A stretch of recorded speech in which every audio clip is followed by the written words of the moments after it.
அனைவருக்கும் இனிய மாலை வணக்கம். விலங்குகள் நலன்கள் மற்றும் உரிமைகள் குறித்த கலந்துரையாடல் நிகழ்ச்சிக்கு சிறப்புரையாற்ற வந்திருக்கும் ஃபாதர் பிலிப் சுதாகர், திருமிகு சரிதா ஜோ, திருமிகு ஜெரால்ட் அவர்களை வருக வருக என்று கலைஞர் நூற்றாண்டு நூலகத்தின் சார்பாக அன்போடு வரவேற்கிறோம். தொடர்ந்து நம்முடைய கலைஞர் நூற்றாண்டு நூலகத்தின் முதன்மை நூலகர் மற்றும் தகவல் அலுவலர் அவர்களை அன்போடு வரவேற்கிறோம்.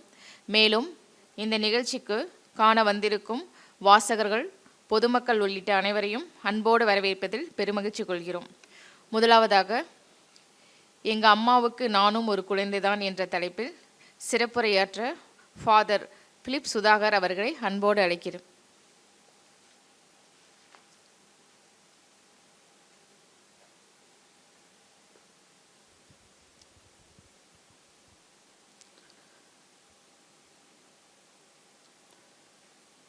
எல்லோருக்கும் வணக்கம். இன்று உங்களையெல்லாம் சந்திப்பதில் எனக்கு மிகவும் மகிழ்ச்சியாக இருக்கின்றது. எங்களுடைய ஸ்கேன் ஃபவுண்டேஷன் என்ற அறக்கட்டளை அதனுடைய தமிழ்நாடு பாண்டிச்சேரி இயக்குனராக இருந்து தலைவராக இருந்து மிக சிறப்பாக பணியாற்றுகின்ற அன்பிற்கினிய நண்பர் ஜெரால்ட் அவர்கள் சென்னையிலிருந்து வந்திருக்கின்றார். அவருடன் பயணிக்கின்ற சரிதா ஜோ அவர்கள் ஈரோட்டிலிருந்து வந்திருக்கின்றார். நான் திண்டுக்கல்லிலிருந்து வந்திருக்கின்றேன். ஆனால் நாங்கள் 3 பேரும் உங்களை சந்தித்து உரையாடுவது ஒரே கருத்து தான். விலங்குகள், அவற்றை நாம் எவ்வாறு பாதுகாக்கலாம்? விலங்குகளை காப்பாற்றாமல் மனித இனத்தை காப்பாற்றி வைக்க முடியாது. எதிர்காலத்தில் மனித இனம் இருக்குமா இருக்காதா என்பதை விலங்குகள் தான் தீர்மானிக்கப் போகின்றன. விலங்குகளை மனித இனம் கணக்கு வழக்கு இல்லாமல் அழித்தொழிக்க முயன்றால் பழைய உயிரினங்களை தொடர்ந்து அழித்தொழித்தால் மனித இனமும் பூண்டற்று போகும் ஆபத்தில் இருக்கிறது. எப்படி மிகப்பெரிய உயிரினமான டைனோசர் இன்றைக்கு இல்லையோ, அதை போன்று தன்னை மிகப்பெரிய உயிரினமாக கருதி கொள்கின்ற மனித இனமும் எதிர்காலத்தில் இருப்பதற்கான வாய்ப்பு இல்லை என்ற எச்சரிக்கை மணி இப்பொழுதே நம்மளுக்கு அடிக்கப்பட்டிருக்கிறது. குறிப்பாக மனிதன் யார் மனிதன் என்று கேட்டால் நாம் என்ன சொல்லுவோம்? நாம் யாருமே நம்மை விலங்குகளோடு ஒன்றுபடுத்தி பார்ப்பதை விரும்புவதே இல்லை. விலங்குகளோடு நாங்கள் கொஞ்சம் மேலே, விலங்குகளுக்கும் மேலே நாங்கள் கொஞ்சம் வசதி. எங்களுக்கு 6வது அறிவு, எங்களுக்கு பகுத்தறிவு இருக்குது. நாங்கள் மொழியை கையாளுகிறோம். எங்களுக்கு பண்பாடு, கலை, இலக்கியம் இவற்றெல்லாம் நாங்கள் அதெல்லாம் விலங்குகளுக்கு இல்லையே. இதெல்லாம் நாம் பெருமை பேசலாம். அது உண்மை என்ன என்று சொன்னால், நாம் பேசுகிற மொழி நம்மை பிரிக்கிற மொழியாக இருக்கிறது. நாம் கற்று வைத்திருக்கிற மொழி நம்மை இணைப்பதாக இல்லை.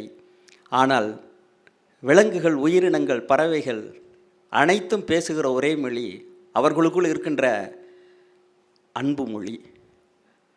அந்த அன்பை விலங்குகள் பரிமாறிக்கொள்வதில் அவர்களுக்கு எந்த தடுமாற்றமும் இல்லை. எனவே தான் அவைகளுக்குள் போட்டிகள் இல்லை, பொறாமைகள் இல்லை, சண்டைகள் இல்லை, சச்சரவுகள் இல்லை, உலகப் போர்களெல்லாம் நாம் தான் உருவாக்குகிறோம். மனிதன் இந்த போர்களிலே தன்னையும் அழித்து மற்ற உயிரினங்களை அழித்து கொண்டிருக்கிறான். மிகப்பெரிய அறிஞர் ஐன்ஸ்டீன் இந்த நூற்றாண்டில் நமக்கு கிடைத்தவர். அவர் என்ன சொல்லுகிறார் என்றால், தேனீக்கள் அழிந்து விட்டால் அடுத்த 5 ஆண்டுகளில் மனித இனம் அழிந்து போகும். இந்த எச்சரிக்கை அவர் 40களிலேயே நமக்கு கொடுத்திருக்கிறார். ஆனால் இன்றைக்கு வரை நாம் ஏன் இதை அசட்டையாக எடுத்துக்கொண்டிருக்கிறோம் என்று சொன்னால், மனிதனுக்கு மனிதன் மட்டும்தான் முக்கியம். அந்த விலங்குகளை பற்றிய அறிவு, விலங்குகளை பற்றிய ஞானம், விலங்குகள் எப்படி இருக்கின்றன, இந்த உலகத்தில் உயிர் வாழ்கின்றன என்பதை குறித்த ஒரு சிறிய புரிதல் கூட இல்லாத நபர்களாகத்தான் நாம் இருக்கிறோம். அப்படி தான் எல்லோரும் இருக்காங்களான்னா இல்லை. ஒரு தெருநாய் எடுத்துக்குவோம். படித்தவர்கள்ட்ட போய் கேட்போம், ஏங்க என்னங்க நினைக்கிறீங்க அப்படின்னு. அடித்து கொல்லணுங்க. அது என்னங்க இப்படி அப்படிம்பாங்க. அதே வெறி பிடிச்சி எல்லாரையும் கடிச்சிக்கிட்டே இருக்குங்க. போன வாரம் பஞ்சாயத்து தலைவர் 2 வளர்ப்பு நாயவே தூக்கில் போடுறாரு. அவருக்கு அப்படி உச்ச நீதிமன்றம் அதிகாரம் வழங்கியிருக்கிறதா? ஒரு தலைவராக இருக்கிறவர், ஒரு படித்தவர், அவருக்கு சட்டம் தெரியவில்லை. நீ எப்படி இந்த உலகத்துக்கு வந்தாயோ, நீ எப்படி உயிர் வாழ்கிறாயோ, அந்த உயிரும் அந்த உரிமையும் அந்த உணர்வும் எல்லாம் சரிசமம். இப்போ ஒரு விஞ்ஞானிகள்லாம் சொல்கிறாங்க, உனக்கு என்ன நரம்பு மண்டலமோ அதான் என் விலங்குக்கும், விலங்குகளுடைய நரம்பு மண்டலத்துக்கும் நம்மளுடைய நரம்பு மண்டலம் ஒரு வித்தியாசம் இல்லை. நம்ம தான் நம்ம வேறுபடுத்திக்கிறோமே ஒழிய. நாங்கள் நேற்று கூட நண்பர் ஜெரால்டு நானும் போய் 75 வயது ஒரு எழுத்தாளரை சந்தித்து பேசி கொண்டிருந்தோம். அப்போ சொல்கிறாரு, நான் சமம்லாம் கருதவே முடியாதுங்க விலங்குகளோட ஒப்பிடுறப்ப, விலங்குகள் நமக்கெல்லாம் மேலேங்கிறாரு.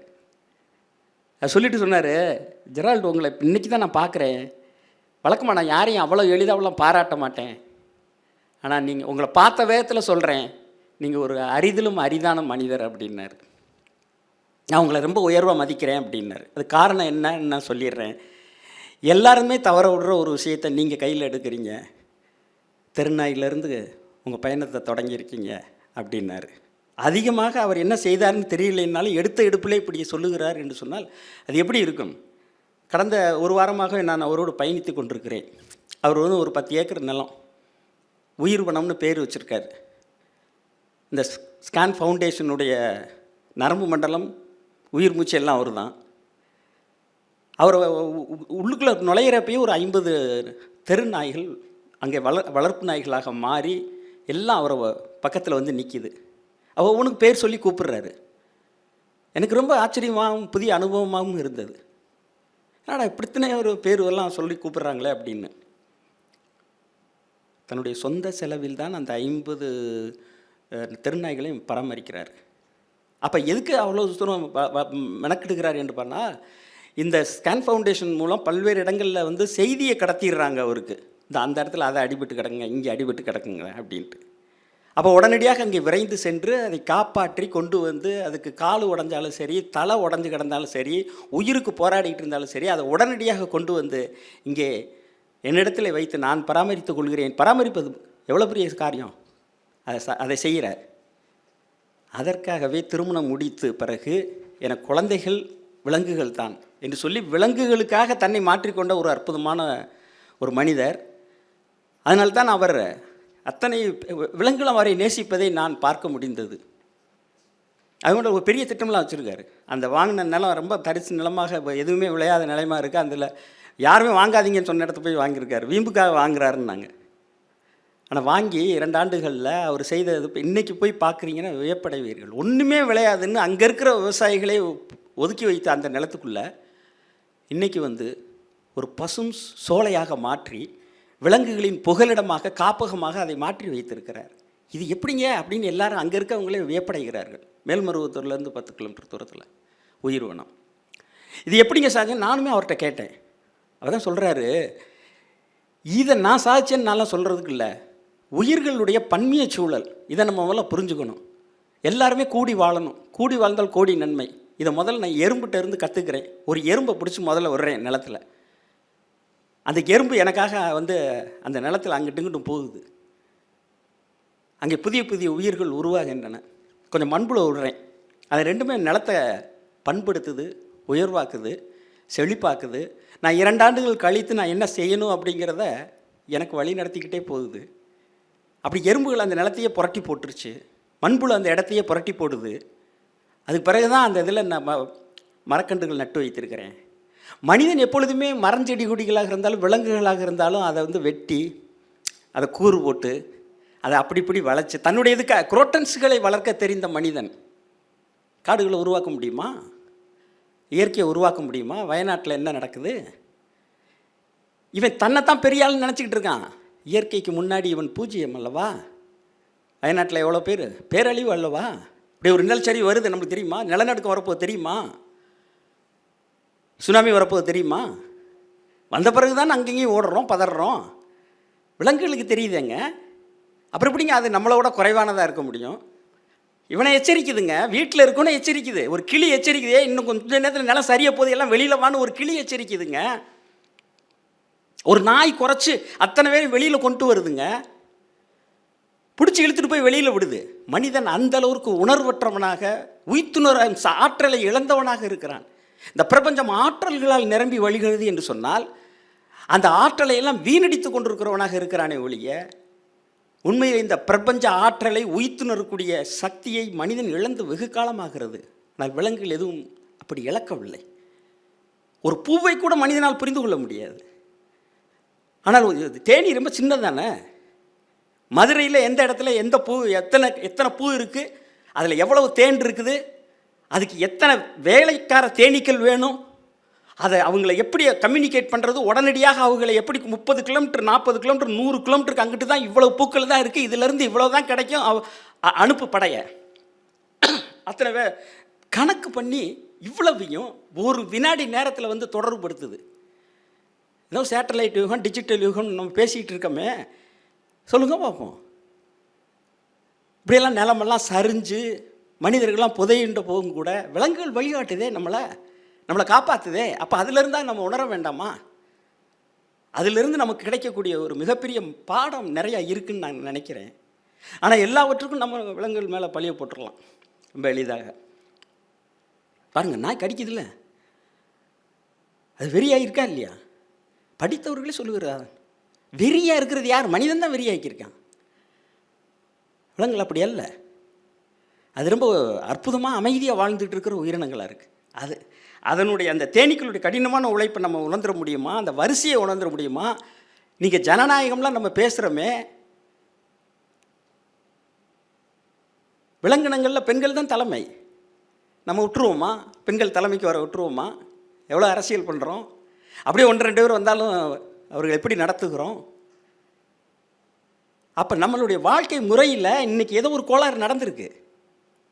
நம்மளுக்கு இருக்கிற நம்மளுக்கு வர வியாதிகளை நம்மளால் குணப்படுத்திக்க முடியல. ஒன்றும் வேண்டாம், மாரடைப்பு நொடிக்கு நொடி மனிதர்கள் இறந்து கொண்டிருக்கிறாங்க.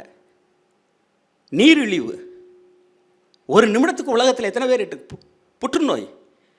புற்றுநோய்க்கும் மாரடைப்புக்கும் நம்ம சரியான வைத்தியம் கண்டுபிடிச்சிட்டோமா? நீரிழிவு கண்டுபிடிச்சிட்டோமா? ஒவ்வொரு நிமிடம் நம்முடைய மனிதர்கள் இழந்து கொண்டிருக்கிறோம். இதெல்லாம் சரி பண்ண முடியல. ஆனால் இவனை கேட்டால் இவனுக்கு முதன்மையான நோய் எதுன்னே சொல்ல தெரியல.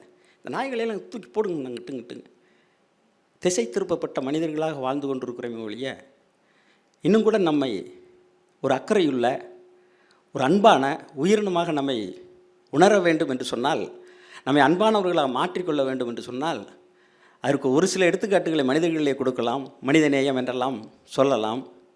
ஜெரால்டு போன்றவர்களை குறிப்பிடலாம். அப்படி ஒரு சிலரிடம்தான் இந்த மனித அக்கறை என்பது விலங்கு அக்கறை தான். விலங்குகள் மீது அக்கறை வைத்திருக்கிறோம் தான் உண்மையான மனிதன். அந்த புரிதல் ஒரு சிலருக்கு தான் கிடைக்கின்றது. உச்சநீதிமன்றம் வேணால் சொல்லலாம். போன 4-5 நாட்களுக்கு முன்னாடி என்று நினைக்கிறேன், விலங்குகளை நாம் மனித நேயத்தோடு நடத்த வேண்டும் நீதிபதி ஆணை பிறப்பிக்கிறார். அதை பற்றி நமக்கு என்ன கவலை? எவ்வளவு நான் கேட்குறேன், நம்ம காலத்தில் ஏங்க தெருநாய் இவ்வளோ அதிகரிச்சிருச்சு? பெரிய பிரச்சனையாக இருக்குது அப்படிங்கிறோமே, கையப்பு செய்கிறோமே, மனிதனிடம் விடை இல்லை. இது எல்லாம் மனிதன் வளர்த்தது தானே, நம்ம வளர்த்தது தானேங்க, நம்ம வீட்டில் வச்சு வளர்த்தது தானே. நீங்கள் இது எந்த ஒரு நாட்டுக்காவது போங்க, வளர்ச்சி அடைந்த எந்த நாட்டிலையாவது ஒரு நாயாவது வெளியில் விட்டுற முடியுமா? அவன் அந்த நாயை கூட்டிகிட்டு போகிறப்போ ஓனர் வந்து பக்கத்தில் போகணும், அதுக்கு லைசன்ஸ் வாங்கியிருக்கணும்.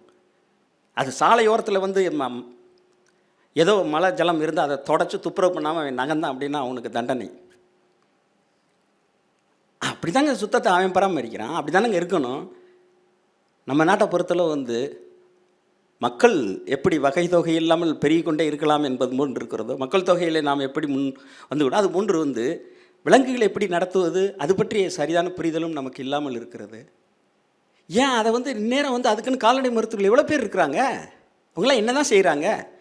திண்டுக்கல் பகுதியிலலாம் வந்து இந்த மாதிரியான பிரச்சனை நிறைய அதிகமாக இருக்குது. அதுக்கு என்னென்ன எங்களுக்கெல்லாம் தெரியல அப்படின்னு சொல்லி ஜெரால்டு ஒரே ஒரு செய்தியை மட்டும் என்னுடைய புலன குழுக்களில் பகிர்ந்துக்கிட்டார். அந்த மாவட்டத்தில் எத்தனை கால்நடை மருத்துவர்கள் இருக்கிறாங்க, எத்தனை பேர் அதற்காக என்று அரசு ஊழியர்களாக செயல்பட்டு கொண்டிருக்கிறார், அத்தனை பேருடைய பட்டியலை போடுறாரு. ஓ, இவ்வளோ பேர் இருக்காங்களா, அப்படி இருந்து எப்படிங்க இப்படி அப்படிங்கிறாங்க. பெரியவர்கள் பல பேர் அமைதியாக கடந்து சென்று கொண்டிருக்கிறார்கள். ஆனால் நாங்கள் பள்ளிகளுக்கு செல்லுகிறோம், கல்லூரிகளுக்கு செல்லுகிறோம், பல்வேறு இளைய தலைமுறைகளை சேர்ந்தவர்களை எல்லாம் சந்திக்கிறோம். எங்களுக்கு கிடைக்கின்ற பதில் என்ன என்று சொன்னால், இன்றைய தலைமுறை அதற்கு விடை தேடி கொண்டிருக்கிறது. ஏன் ஏன் இதை சரி பண்ணுவது எப்படி என்று உங்கள் அனுபவங்களை சொல்லுங்கப்பா அப்படின்னு கேட்டால், சின்ன பிள்ளைங்க சொல்கிற அனுபவங்கள்லாம் பார்த்தீங்கன்னா கண் கலங்க வேண்டியிருக்கு. அவ்வளவு நேசத்தோடு பாசத்தோடு குழந்தைகள் இருக்காங்க. என் தம்பியை காப்பாற்றினதுங்க சொல்லிகிட்டு இருக்கோம், அழுகுறான். பார்வையற்றோர் பள்ளிக்கு போயிட்டு வந்தோம் நானும் ஜெரால்டும். இன்னைக்கு காலையில் நாங்கள் தொடங்கினோம். இப்போ வர்ற வரைக்கும் அவங்கள்ட்ட பேசிட்டு வர்றாங்க. அவங்கள்ட்ட அவ்வளவு கதைகள் இருக்குது சொல்கிறதுக்கு, மாற்றி மாற்றி சொல்லிகிட்டே இருக்காங்க. என் தம்பியை காப்பாற்றினதுங்க எங்கள் அப்பாவையே காப்பாற்றுச்சுங்க. வளர்த்த மாடுங்க, அது அங்கே தான் நிற்கிது. எங்கள் அப்பாவுக்கு தெரியலங்க, எங்கள் அப்பா மீறி போகிறாருங்க. அதுக்கு எங்கள் அப்பா செத்து போயிடுவார், ஏன்னா கரண்ட் அங்கே இருக்குது. அது அந்த புல்லு மேலே இருக்கிறது எப்படி அதுக்கு தெரியும்னு தெரியல. அப்பாவை முட்டி தள்ளி விடுது, அங்கே போகாதேங்குது. அந்த போராட்டத்தில் மின்சாரம் மாட்டை தாக்குது, மாடு சாகுது, மனுஷன் பொழைச்சிக்கிறான். அது பின்னாடி இருந்தவன் பார்க்குறான், யார் பையன் பார்க்குறான், அப்பாவை காப்பாற்றினது அவர் வளர்த்த மாடுன்னு. அவர் வளர்க்குற மாடு, அவர் வளர்க்குற நாய், எதாக இருந்தாலும் சரி உயிரை கொடுக்குது. நான் கேட்குறேன், வீடுகளில் சங்கிலியை போட்டு யாராவது ஒருத்தரை கட்டி வைங்களேன் ஒரு நாளைக்கு, ஒரே ஒரு நாள் நாங்கள் சரின்னு சம்மதிச்சுக்கோமா? நீங்கள் யாரை செயினில் போட்டு கட்டினாலும் அவங்களுக்கு பைத்தியம் பிடிக்கும், கிறுக்கு பிடிக்கும். விலங்குகள் தானே, எப்படியெல்லாம் நடத்தலாம்னு நினைக்கிறோம். முற்பகல் செய்தால் பிற்பகல் விளையும். நம்ம பிறருக்கு என்ன செய்கிறோமோ அது அப்படியே வரும். நீங்கள் விலங்குகளுக்கு என்னென்ன அக்கிரமம் செய்கிறோமோ, அந்த அநியாயம் செய்கிறோமோ, அட்டூழியம் பண்ணுறோமோ, அது எல்லாம் ஒன்றுக்கு பார்த்தா மனித இனத்துக்கு திரும்ப தாக்கும். அப்போ தான் அவன் உணர்வான், ஆஹா எங்கேயோ தப்பு நடக்குன்னு. அந்த கோளாறு வேறொன்றும் இல்லை. ஒரு உயிரை எப்படி நேசிப்பது, எப்படி நடத்துவது. எல்லா உயிர்களுக்கும் மாண்பு இருக்குது, மதிப்பு இருக்குது. அனைத்து உயிர்களும் சமம். ஏன்னா நீ பேசுகிற ஜனநாயகத்துக்குள்ளேயும் சமத்துவத்துக்குள்ளேயும் நீ மட்டும்தான் இருப்பியா? அதில் விலங்குகளுக்கு இடம் இல்லையா? எறும்புகளுக்கெல்லாம் இடம் இல்லையா? தொடச்சி எரிஞ்சிடணுமா எல்லாத்தையும்? எல்லாமே மனிதனுக்காகத்தான் படைக்கப்பட்டதா? எல்லா மதங்களும் கற்பிக்கிறது அதைத்தானே. படைத்தான் படைப்பெல்லாம் எல்லாருக்காகவும் சொல்ல மாட்டேங்கிறாங்களே. மனிதனுக்காகத்தான் படைப்பா அப்படி நினச்சிக்கிட்டே இவன் எல்லாத்தையும் அழிச்சான். அது தவறான பார்வை. கடந்த காலத்தில் நாம் விலங்குகளை எப்படி வேண்டுமானாலும் கொள்ளலாம் என்பதற்கு இன்றைக்கு நாம் அனுபவித்து கொண்டிருக்கிறோம். நாளை இதை பற்றி யோசிப்பதற்கெல்லாம் நமக்கு நேரமும் இருக்காது, அவகாசமும் இருக்காது. இன்று இதை சரி செய்ய வேண்டிய கட்டாயத்தில் இருக்கின்றோம்.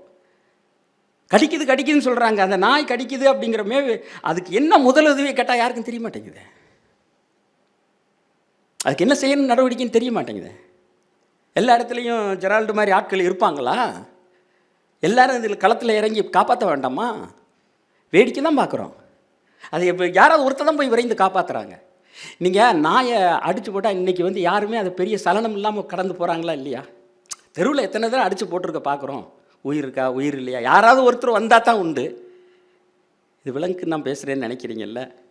மனிதன் எத்தனை பேர் சாலையில் கிடக்கிறப்போ இறக்குறேன், அடிக்கப்பட்டணும். யார் கேட்குற? மௌனமாக தானே கடந்து போகிறோம். அது திரும்ப வருதுன்னு நான் பாருங்கள். தன் வினை தன்னை சுடும் அப்படிங்கிறாங்க. முற்பகல் செய்தால் பிற்பகல் விளையுங்கிறாங்க. இவ்வளவும் சொன்னாலும் கூட நமக்கு எதுவுமே உரைப்பதில்லை. மனித நேயம் என்பதை நாம் உணரவில்லை. அதை உணர்த்தணும். அதனால தான் அவர் உயிர் உணத்தை தொடங்கி இருக்கின்றார். கடந்த 13 ஆண்டுகளாக அந்த இடத்தில் உயிர்களை பெருகச் செய்திருக்கிறார். உயிர்கள் வாழ்வதற்கு இந்த இடத்தில் எந்த அடிப்படை தன்மையும் இல்லை என்ற இடத்தில் இருந்துதான் எல்லா உயிர்களையும் அங்கே காப்பாற்றி வைக்க முடியும் என்று நிரூபித்து கொண்டிருக்கிறார்.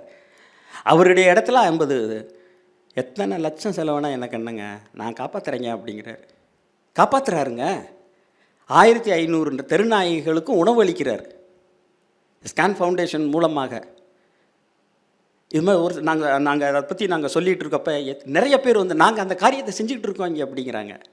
அதெல்லாம் பார்க்குற பொழுது மனிதன் மகத்தான் அவன் மீது நமக்கு நம்பிக்கையும் வருகிறது. நாளை வரலாற்றிலே நாம் தலை நிமிர்ந்து நிற்க வேண்டும் என்றால் இப்படி ஒரு சில பேராவது இதை புரிந்து கொள்ள வேண்டும். விலங்குகள் புரியலைன்னா நம்ம நினைக்கவே முடியாது. விலங்குகள் மிக நன்றியோடு இருக்குது. நான் பார்க்குறோம், அடிக்கடி நிறையா வருது, நீங்களும் பார்ப்பீங்கன்னு நினைக்கிறேன். இந்த டால்ஃபின் மீனுக்கு வந்து தூண்டிலில் மாட்டுது இல்லை, ஒரு அம்மா தனியாக போய் அந்த தன்னுடைய உயிரை பணையம் வச்சு போகிறாங்க. அந்த டால்ஃபின், அந்த சுறா மீனை, அந்த தூண்டில் எத்தனை பேர் அந்த முள் போட்டு அதை அதை சாகடிக்கிறாங்க, வணிகமாக மாற்றுறாங்க. அதை வந்து அந்த முள்ளை எடுத்து விடுறாங்க. சுறா கொல்லுங்க. சுறாவை வந்து இப்போ ஹாலிவுட் படத்தில் எப்படி காமிக்கிறான், நல்லபடியாக காமிக்கிறாங்க. அவன் எந்த விலங்கையுமே நல்லபடியாக காமிக்க மாட்டான். எதை பார்த்தாலும் பயம். ஒரு மீனை பற்றி எவனாவது படம் எடுத்து பயமுறுத்துவானாங்க. அந்த மீன் வந்து அப்படியே கடிச்சு கொதறி நம்ம மீனை மனுஷனை ஒன்றும் இல்லாமல் ஆக்குதான். உண்மையில் இவன் தாங்க அப்படி இருக்கான். இவன் தான் ராட்சசனாக மாறிட்டான், அரக்கனாக மாறிட்டான். கடந்த காலத்தில் சொல்கிற மாதிரி பூதாகரமாக வடிவெடுத்திருக்கான். ஒரு சின்ன மீனை கூட அவன் அச்சுறுத்துற மாதிரி பார்த்துட்டு சொல்லி வைக்கிறான். ஆனால் அந்த அந்த அந்த டால்ஃபின் வந்து மனிதனை காப்பாற்றுதுங்க. சுறாவோட சண்டை போட்டு அவனை இழுத்துட்டு வந்து கரையில் விடுதுங்க. இது என்னங்க? நீங்கள் பேசுகிறது அதுக்கு புரியுதுங்க, அது பேசுகிறது உங்களுக்கு புரிய மாட்டேங்குது. ஆனால் நீங்கள் பேசுகிறது புரிஞ்சுக்குது. நேற்று ஜெரால்டு வந்து 2 பேரும் நடந்து போயிட்டு இருக்கிறோம். ஒரு நாய் அவரை கூப்பிடுதுங்க. என்ன அப்படின்ட்டு போகிறாருங்க பக்கத்தில். இங்கே வா அப்படிங்கிற மாதிரி ஒரு சவுண்டு கொடுக்குது. அதை பார்த்து இங்கே மாதிரி எனக்கு கால் இல்லை பார்த்தியா சொல்லுதுங்க அவர்கிட்ட. நானும் தானே பக்கத்தில் வரேன், என்கிட்ட சொல்லலாம்ல. என்கிட்ட சொல்லலைங்க. ஜெரால்டு நீங்கள் வா அப்படின்னு கூப்பிட்டது மாதிரி நம்மளோட தான் இருந்தார். அவர் எப்படி போகுதுன்னு பார்த்தீங்களா, அது சொல்லுதுங்க அப்படிங்கிற. அது சொல்லுது நம்மள்கிட்ட. மனிதர்கள் இப்படியெல்லாம் வந்து அவங்க ஒரு யானைங்க தும்பிக்கையை தூக்கி முழங்கால் போட்டு மனுஷன் காட்டில் இருக்க யானை, வளர்ப்பு யானை இல்லைங்க, காட்டில் இருக்கிறது சாலைக்கு வந்து முழங்கால் போட்டு தும்பிக்கையை தூக்கி மனுஷனை வந்து காப்பாத்துங்கிற மாதிரி கதறுது. யாரும் கண்டுக்கல, பயந்து ஓடுறாங்க. ஆனால் அங்கே ஒருத்தர் வந்து பார்த்துவிட்டு என்னதான் நடக்குன்னு பார்ப்போமே அந்த யானைக்கு பின்னாடி போகிறாரு. யானை கூட்டிகிட்டு போய் அங்கே போய் பார்த்தா யானையினுடைய மனைவி, யானையினுடைய பிள்ளை 2 பேர் தண்ணியில் தத்தளிக்கிறாங்க. அதனால காப்பாற்ற முடியல. தன்னை விட பெரியவன் சிந்திக்கிறவனாக இருக்கான், இவன் வந்தால் காப்பாற்றி விடலாம். கரெக்டாக நாள் அதை கண்டுபிடிக்குதுங்க. அவங்க போய் படாத பாடுபட்டு எல்லாரையும் கூப்பிட்டு ஒரு பெரிய மண் தோன்றதுக்கு கருவிகள்லாம் கொண்டு வந்து காப்பாற்றிட்டாங்கங்க. அந்த யானையெல்லாம் வந்து வரிசையாக 2 சல்யூட் மாதிரி போட்டு நன்றியோடு போகுது. ஒரு மான்குட்டியை மான் வந்து முள்ளில் மாட்டுது. ஒருத்தர் மாட்டி விடுறாரு, காட்டுக்குள்ளே விருட்டுன்னு ஓடிடுது. வீட்டுக்கு போயிடுறாரு காட்டோரத்தில். அந்த அடுத்த நாள் காலையில் அதிகாலையில் கதவை யாரை தட்டுறாங்க, மான்குட்டி 2 பேர் வந்து நிற்கிறாங்கங்க. இவருக்கு புள்ள இருக்குது. காட்டுக்குள்ளே இருக்கிற மான் எப்படிங்க திரும்ப வரும் இங்கே வந்து இப்படி சொல்லும்? யோசிச்சு பாருங்க. அப்படி ஒரு நன்றி உணர்வோடு நம்மிடமெல்லாம் இருக்கின்ற இந்த விலங்குகளைத்தான் நான் என்ன சொல்கிறோம், கொஞ்சம் யோசிச்சு பார்ப்போம். மனிதன் செய்கிற அத்தனை தவறுகளுக்கும் விலங்குகளை தான் பலிய போடுறோம். இவன் திருடன் ஆகிடுவான், திருட்டு கழுத அப்படிங்கிறான், கொட்டக்கிறான் நாய் அப்படிங்கிறோம், புட பன்னி புட கழுத. வடிவேலு ஜோக்கு மாதிரிலாம் போயிட்டுருக்கு. கிச்சு காட்டினதுக்கு பண்ணியை ஏங்க திட்டுறீங்க? நம்ம தவறு தானே எல்லாம், அதுக்கே அதை போய் பழிய போடுறோம்? பாருங்கள், கழுதைன்னும் நாயினும் பன்னின்னு யாரை திட்டிகிட்டு இருக்கோம்? மனுஷனை திட்டுறோம். ஏன் விலங்கு பேரை சொல்கிறோம்? விலங்குகள் வழக்கு போட்டால் நம்ம யாராவது தப்பிக்க முடியுமா? போடாதுன்னு நினைக்காதுங்க. இந்த மண்புழு வழக்கு அப்படின்னு சொல்லியே ஒரு நூல் இருக்குது, மலையாளத்தில் எழுதப்பட்டது, தமிழ்லையும் வந்திருக்கு. அதை படித்து பாருங்கள். எல்லாரும் மேலேயும் கேஸ் போடுது, வழக்கு தொடுக்குது. யார்? மண்புழு. நீதிபதி கூப்பிட்டு விசாரிக்கிறார், ஒவ்வொருத்தரையாக கூப்பிட்டு விசாரிக்கிறார். யாருமே திக்க முடியல. அவங்கள கூட அது சமூகமே குற்றவாளியாக நிற்கிறது ஒரு மண்புழுவுக்கு முன்னாடி. அது கேட்குற எந்த கேள்விக்கும் மனிதன் பதில் சொல்லவே முடியலை. ஆகவே நாமும் மனிதர்களாக பிறந்தோம் என்பது பெருமையும் இல்லை, நாம் மனிதர்களாக இருக்கிறோமா என்பது தான் அடிப்படை கேள்வி. மனிதர்களாக இருப்பதற்கு முதலிலே நம்முடைய மனிதநேயம் என்பது விலங்கு நேயம்தான். ஏனென்றால் நாமும் விலங்குகள் தான், அதை ஒத்துக்கொள்ளத்தான் வேண்டும். நாமும் கால்நடைகள் தான். நீங்கள் ராக்கெட்டு வந்தாலும் சரி, நீங்கள் வந்து விரைவு ஊர்திகள் எவ்வளோ வந்தாலும் சரி, வந்தே பாரத் வந்தாலும் சரி, வரலைன்னாலும் சரி, நம்ம எல்லோரும் கால்நடைகள் தானேங்க. இந்த அடிப்படை உரிமையை நம்ம புரிஞ்சுக்கிறதே இல்லையே.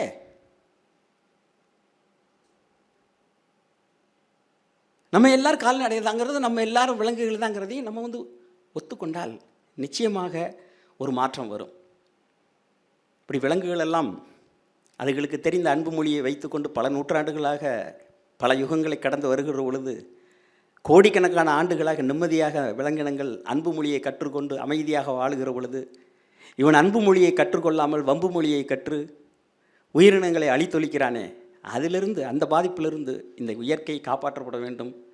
மரம் செடி கொடிகள் காப்பாற்றப்பட வேண்டும். விலங்கினங்கள் பறவைகள் காப்பாற்றப்பட வேண்டும். இந்த பிரபஞ்சத்தை உய்த்துணர்கிற ஆற்றல் நாம் இழந்து விட்டாலும் விலங்குகளிடம் இருக்கின்றன. இனி அடுத்து வருகிற யுகத்தில் அடுத்து வருகிற ஆண்டுகளில் நம்மை திசை காட்டுவது விலங்குகளாக மட்டும்தான் இருக்கும். விலங்குகள் தான் மனிதன் செல்ல வேண்டிய திசையை தீர்மானிக்கிற சரியான திசையில் சென்று கொண்டிருக்கிறது. நாம் அவைகளையாவது உய்த்துணர்வோம். பெண்களுக்கு இன்னும் சில உணர்வுகள் இருக்கும். யாராவது பின்னாடி நடந்து வந்தாங்கன்னா அவங்களால் கண்டுபிடிக்க முடியும், யாரை ஃபாலோ பண்ணுறான் பாரு அப்படின்னு. பின்னாடி திரும்பி பார்க்காமலே சொல்லுவாங்க. அந்த பிரபஞ்சத்துக்குள்ளே இருக்கிற ஆற்றல் பெண்களிடம் இருக்குது, ஆண்கள்கிட்ட இருக்கான்னா இல்லை. காடுகளுக்குள்ளே இருந்த வரை நம்ம எல்லோருக்கும் இருந்தது. இப்போ கொஞ்சம் கொஞ்சமாக குறைஞ்சிக்கு ஒன்றுமே இல்லாமல் இருக்குது. மீண்டும் கவனிப்போம்.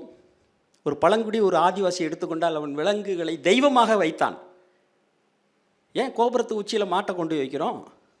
ஏன் ஒவ்வொரு விலங்கினத்தோடு ஒவ்வொரு கடவுளையும் ஏன் தெய்வமாக பாய்க்கின்றோம்? விநாயகர் சதுர்த்தி வர்றதுனால நான் சொல்கிறேன். விநாயகருக்கு பெரிய உடம்பு தானே. ஆனால் அதை கொண்டு விநாயகரை சேர்க்கறது ஒரு சுண்டலி தானேங்க. எங்கே வச்சுருக்கான், எப்படி வச்சுருக்கான் பாருங்கள். இதெல்லாம் தான் பார்க்கணும். நம்ம ஒரு சுண்டலியை மதிக்கணுங்க. ஜெரால்டு மதிக்கிறாருங்க. அவர் ரூம்குள்ளே ஒரு சுண்டலி வந்துருச்சு. டிஸ்டர்ப் பண்ணல. அதோட பேசி அதோட உரையாடி அதுக்குன்னு ஒரு சின்ன இடத்தை ஏற்படுத்தி அது தன்னுடைய குட்டிகளை அந்த இடத்தில் பேணி வளர்ப்பதற்கு எல்லா செய்தியும் செஞ்சு கொடுக்குறாரு. நன்றியோடு அவரை உற்று பார்த்து விட்டு தான் அந்த இடத்தை விட்டு காலி செஞ்சு மற்ற இடத்துக்கு போகுது. இதெல்லாம் நம்ம அனுபவிக்கணுங்க. சும்மா நான் என்னை மாதிரி நான் பேசுகிறேன், நீங்கள் கேட்குறீங்கிறதுக்காக நான் சொல்லலை. அந்த அனுபவம் அவருக்கு வாய்த்திருக்கிறது. நம்ம ஒவ்வொருவருக்கும் வாய்க்க வேண்டும். நாளை நமதே என்பதை, நாளை நாமும் விலங்கினம்தான், எல்லோற்றையும் காப்போம், விலங்குகளை காப்போம், விலங்குகளை நேசிப்போம். ஒரு புதிய மாற்றத்தை நாம் இங்கிருந்து பரப்புவோம். யார் விலங்கை எப்படி துன்புறுத்தினாலும் சட்டம் தடுக்கிறது, நீங்களும் தடுப்போம், நானும் தடுப்போம். புதிய மாற்றத்தை கொண்டு வருவோம். நன்றி, வணக்கம்.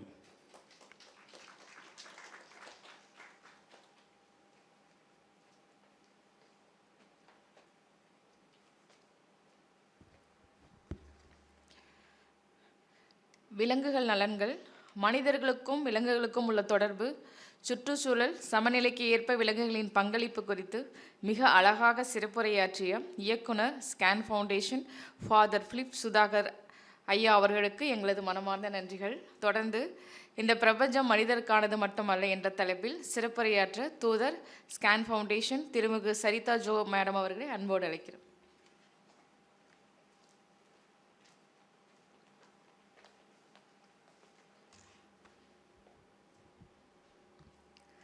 அனைவருக்கும் இனிய மாலை வணக்கம். வணக்கம் வணக்கம்.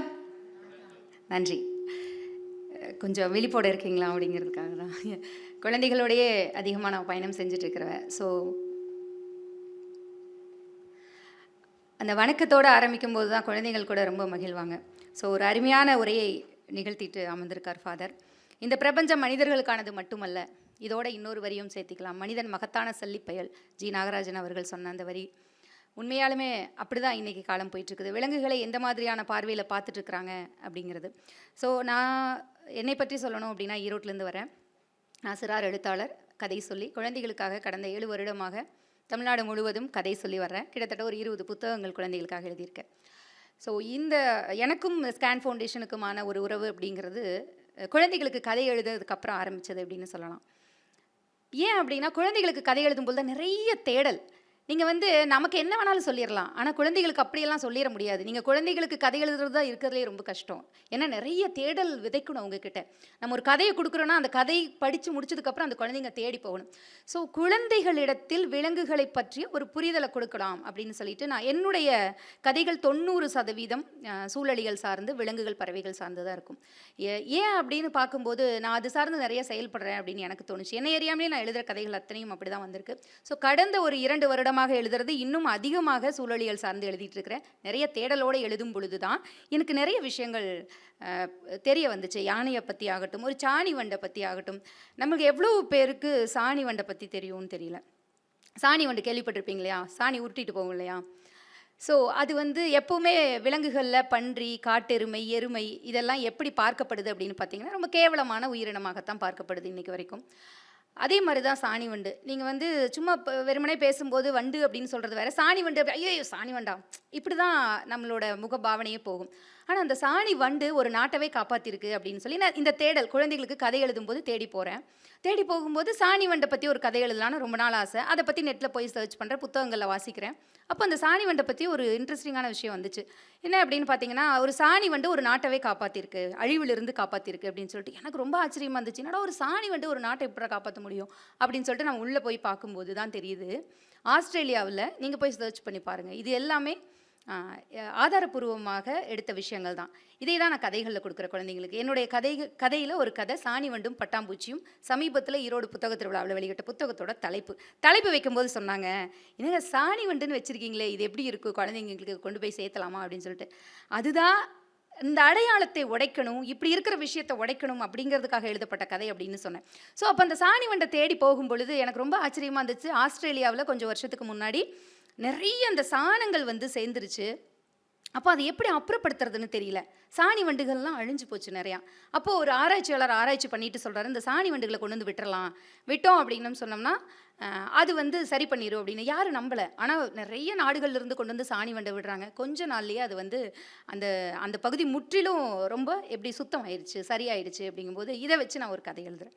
சாணி வண்டுக்கும் பட்டாம்பூச்சிக்கும் இடையில நடக்கிற ஒரு விஷயமா கான்வர்சேஷனாக கொண்டு வந்து ஒரு கதை எழுதுகிறேன். அப்போது இந்த விஷயத்தை குழந்தைங்களுக்கு எப்படி கொடுக்கலாம் அப்படின்னு சொல்லி நம்ம யோசிக்கிறோம். இந்த பிரபஞ்சம் மனிதர்களுக்கானது மட்டுமல்ல, இந்த பிரபஞ்சத்தில் இருக்கிற மனிதர்கள் அனைவரும் மற்ற உயிரினங்களை சார்ந்து தான் இருக்கிறாங்க அப்படிங்கிற ஒரு விஷயத்தை நம்ம உணர்த்தியே ஆகணும். சரி, உயிரினங்கள் மட்டும்தான் அப்படி இருக்கா அப்படின்னு பார்த்தா, நான் இதை தாண்டி வேறு என்ன பண்ணலாம் அப்படின்னு பார்த்தா, பாலைவனம் பற்றி நம்ம நிறைய படிச்சிருப்போம். சரி, பாலைவனத்தை வச்சு குழந்தைகளுக்கு ஒரு கதை எழுதலாம் அப்படின்னு சொல்லிட்டு அதை தேடி போகும்போது பார்த்தீங்கன்னா, இப்போ சமீபத்தில் வந்த ஆராய்ச்சின்னு சொல்லிட்டு ஒரு விஷயம் போட்டிருந்தாங்க. என்னன்னு பார்த்தீங்கன்னா, பாலைவன புழுதி இருக்குது இல்லைங்களா? ஸோ அந்த பாலைவன புழுதி தான் அமேசான் காட்டில் அந்த புழுதியின் மூலமாக தான் அமேசான் காடே உயிரோடு இருக்குது அப்படின்னு சொல்லி. எனக்கு எப்படா பாலைவனம் எங்கே இருக்குது, அமேசான் காடுகள் எங்கே இருக்குது, எப்படி அப்படின்னு சொல்லி உள்ளே போய் பார்க்கும்போது, இந்த புழுதி அடித்து அவ்வளோ தூரம் கடல் கடந்து போகுதான்.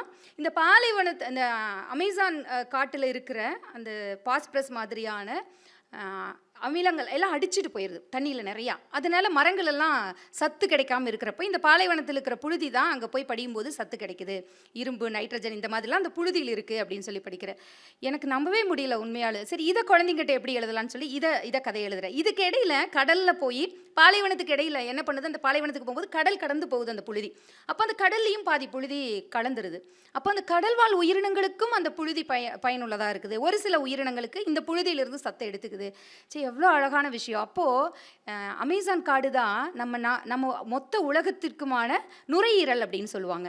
ஸோ அப்போது மொத்த உலகத்திற்குமான நுரையீரல் எங்கிருந்து எதுக்குமே பயன்படாது அப்படின்னு நம்ம நினச்சிட்டு இருக்கிற ஒரு பாலைவனத்தில் இருக்கிற ஒரு புழுதி மூலமாக கிடைக்குது. ஸோ இதை குழந்தைங்களுக்கு கொடுக்கணும் அப்படின்னு சொல்லி இதுக்கு ஒரு கதை எழுதுறேன். சரி, நீங்கள் கேள்விப்பட்டிருப்பீங்கன்னு நினைக்கிறேன், வங்காரி மாத்தாயின்னு சொல்லிட்டு. யாரெல்லாம் கேள்விப்பட்டிருக்கீங்க? சும்மா கேள்விப்பட்டிருந்தா? இல்லை, கேள்விப்படல. வங்காரி மாத்தாய் வந்து கென்யாவை சேர்ந்தவங்க. கிட்டத்தட்ட 30 லட்சத்துக்கு மேற்பட்ட மரங்களை நட்டு அவங்க நாட்டில் வறுமை ரொம்ப வறட்சி இருந்தப்ப பெண்கள் மூலமாக 30 லட்சம் மரங்களை நட்டு அதன் மூலமாக அவங்களுக்கு நோபல் பரிசு கூட கிடைச்சிது. அவங்க தான் வந்து அந்த நாட்டிலேயே கென்யாவிலேயே முதல் டாக்டரேட் வாங்கினவங்க. ஸோ அவங்க ஒரு பேராசிரியராக இருக்காங்க. அதெல்லாம் அப்படியே இருந்துட்டு கூட போயிருக்கலாம். சின்ன வயசுலேருந்து மரங்களை பார்த்து கதையாக தன் அம்மா கிட்ட கேட்டு வளர்ந்த ஒரு குழந்தை மரங்களை காப்பாற்றணும்னு நினைக்குது, மரங்களை வச்சு நடணும்னு நினைக்குது. இன்றைக்கி எத்தனையோ நாங்கள் இத்தனை லட்சம் மரம் நட்டோம் அப்படின்னு சொல்கிறாங்க. ஆனால் அதில் ஒரு 5% மரம் இருந்திருந்தால் கூட இன்றைக்கி நம்ம நாடு எங்கேயோ எப்படியோ போயிருக்கும், நம்ம ஊர். ஸோ அந்த நட்ட மரங்களெல்லாம் எங்கே போச்சு? ஸோ நட்டால் மட்டும் போதாது, அதை எப்படி பாதுகாக்கணும்னு சொல்லி பெண்கள் கையில் இந்த விஷயத்தை ஒப்படைக்கிறாங்க வங்காரி மாத்தாய் அப்படிங்கிற ஒரு பெண். அப்போது பெண்ணிடத்தில் ஒரு விஷயத்தை கொண்டு போகும்போது அவங்க மிக சரியாக செய்வாங்க அப்படின்னு சொல்லிட்டு வங்காரி மாத்தாய் மூலமாக நம்ம அறிஞ்சுக்கிறோம். பெண்கள் தான் இதை முன்னெடுத்து போகிறாங்க. 30 லட்சத்துக்கும் மேற்பட்ட மரங்களை நட்டு நாட்டவே ரொம்ப செழுமையாக்கிட்டாங்க. ஸோ இப்படி நம்ம இதையும் ஒரு கதையாக கொடுக்கணும். எல்லாமே ஒரு கதை வடிவில் குழந்தைகளுக்கு கொண்டு போகும்போது, நீங்கள் இந்த கதையை ஒரு குழந்தைக்கு சொல்லும்போது, ஒரு சின்ன பொண்ணு இப்படி இருந்தா, இப்படி போனா, இப்படி வந்தா அப்படின்னு கதையாக சொல்லி பாருங்களேன். இது அவங்களுக்கு ஈஸியாக உள்ளே போயிடும். இன்னைக்கு பாடங்களையே கூட குழந்தைகளுக்கு கதை வடிவில் கொடுக்கணும் அப்படின்னு சொல்கிறாங்க. ஸோ அந்த வகையில் வங்காரி மாத்தாய் பற்றியும் ஒரு கதை எழுத போகிறேன் மிக விரைவில். அப்போ எறும்பு பற்றி சொன்னாங்க. உண்மையானவே நமக்கு ரொம்ப சிறிய உயிரினம், நம்ம கூடயே வாழ்ந்துட்டு இருக்கிற உயிரினம் அப்படின்னா நம்ம எல்லாருமே எறும்பு தான் சொல்லுவோம். அதுக்கு ரெட்டை வயிறு.